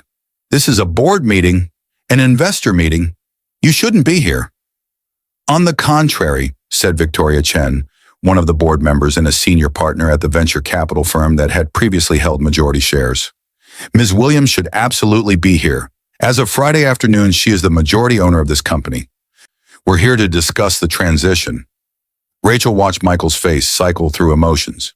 Confusion, disbelief, anger, and then a desperate attempt at his charming smile, the one he used when trying to talk his way out of problems. This is some kind of joke, he said. Rachel doesn't have that kind of money. We're still married. I would know if she had access to those kinds of funds. We're not married anymore, Rachel said quietly. You gave me divorce papers on our anniversary, remember?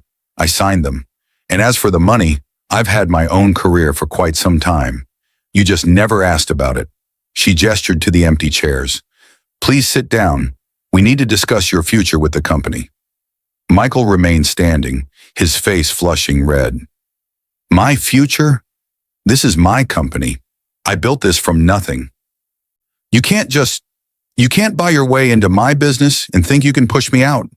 I didn't buy my way into your business, Michael. Rachel opened the folder Thomas had given her, sliding documents across the table. I bought your business. All of it. $73 million for controlling interest. The previous investors were quite eager to sell, given the company's declining performance over the past 18 months. She watched him pick up the documents, his hands shaking slightly as he read the acquisition details. Jennifer had sat down, her face pale, clearly realizing that her meal ticket had just evaporated. I don't believe this, Michael said finally. Where would you even get $73 million? You've been living off me for 10 years.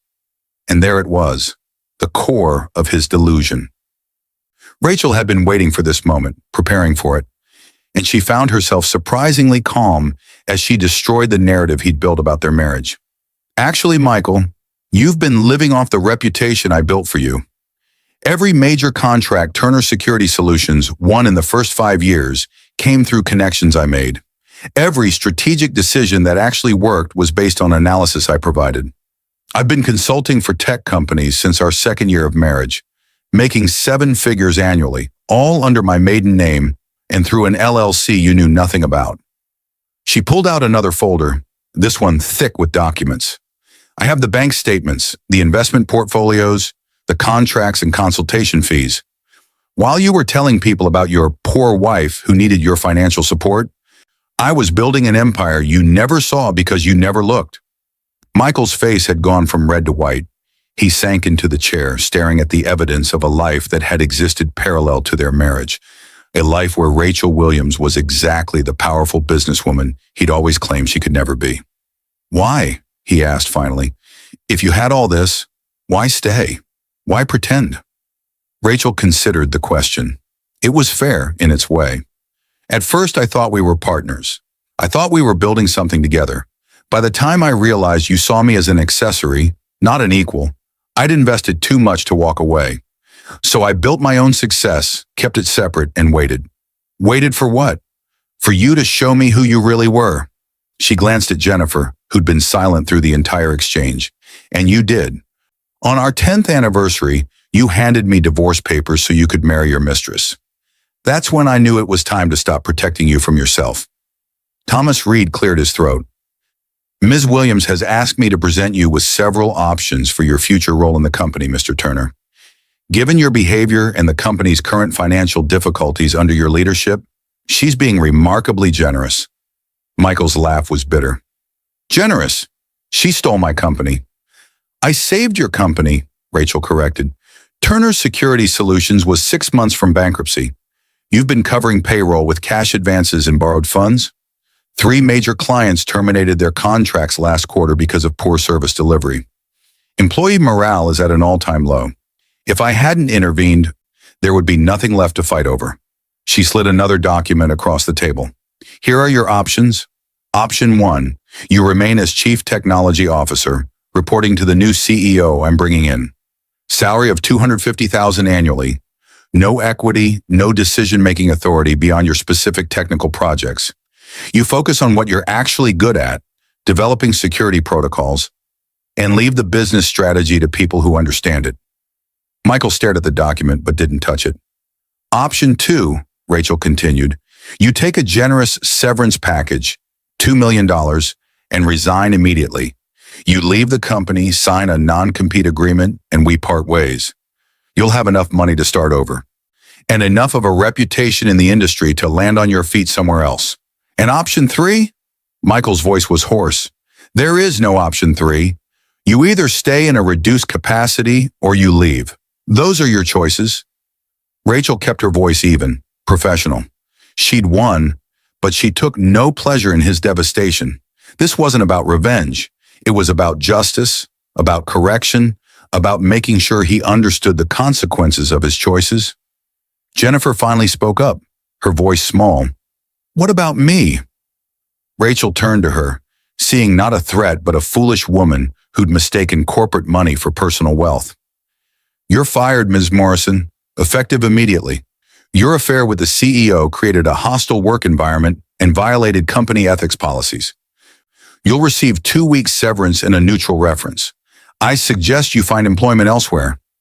Jennifer's face crumpled, and for a moment Rachel almost felt sorry for her. Almost. But Jennifer had known Michael was married, had participated in the deception, and had spent company money on personal luxuries while employees worried about their jobs. "This is insane," Michael said, but his voice lacked conviction. He'd seen the documents, understood the reality. "You can't just come in here and destroy everything I built." "I'm not destroying anything, Michael. I'm rebuilding it. The question is whether you want to be part of that rebuilding or not." The silence stretched out, broken only by the sound of the city through the floor-to-ceiling windows. Rachel waited, her hands folded on the table, the picture of calm control. She'd learned patience during 10 years of being invisible. She could wait a few more minutes for Michael to accept reality. Finally, he looked up at her, and she saw something new in his eyes. Not love, not respect even, but recognition. He was finally seeing her as an equal, as someone who'd outmaneuvered him completely. "I need time to think," he said. "You have 24 hours, Rachel replied. "After that, I'll make the decision for you, and I promise you won't like my choice as much as option one." She stood, gathering her folders, and the board members rose with her. The meeting was over. Rachel had said everything she needed to say, laid out the new reality, and given Michael more consideration than he'd given her when he'd handed her those divorce papers. As she walked toward the door, Michael called out, "Rachel?" She turned back, one hand on the doorframe. "Did you ever love me?" It was such an unexpected question, so vulnerable, that Rachel paused. She thought about the young man at Stanford who'd talked about changing the world, the excited entrepreneur who'd worked 20-hour days to make his dream real, the husband who'd gradually transformed into someone who valued appearance over substance, success over partnership. "I loved who you were," she said finally. "I mourned who you became. And now I'm saving what you built, even though you spent 10 years convincing yourself I was incapable of understanding your world." She left him sitting in the conference room, surrounded by the ruins of his assumptions, and felt lighter than she had in years. The poor wife was gone. The invisible woman was gone. In their place stood Rachel Williams, CEO of her own consulting firm, majority owner of Turner Security Solutions, and architect of her own future. It wasn't revenge that drove her. It was simply time for the truth to be visible. Time for the work she'd done in shadows to come into the light. Time for Michael to understand that the woman he'd dismissed and discarded had been the foundation of everything he thought he'd built alone. And as she stepped into the elevator, her phone buzzed with messages from board members praising her presentation, from employees who'd heard rumors of new ownership and were hopeful for change, from business partners who'd known Rachel Williams, the consultant, for years and were excited to see her taking a public leadership role. The doors closed, and Rachel allowed herself a small, satisfied smile. Tomorrow, she'd begin the real work of turning Turner Security Solutions around, but today she'd enjoy the sweetness of being seen.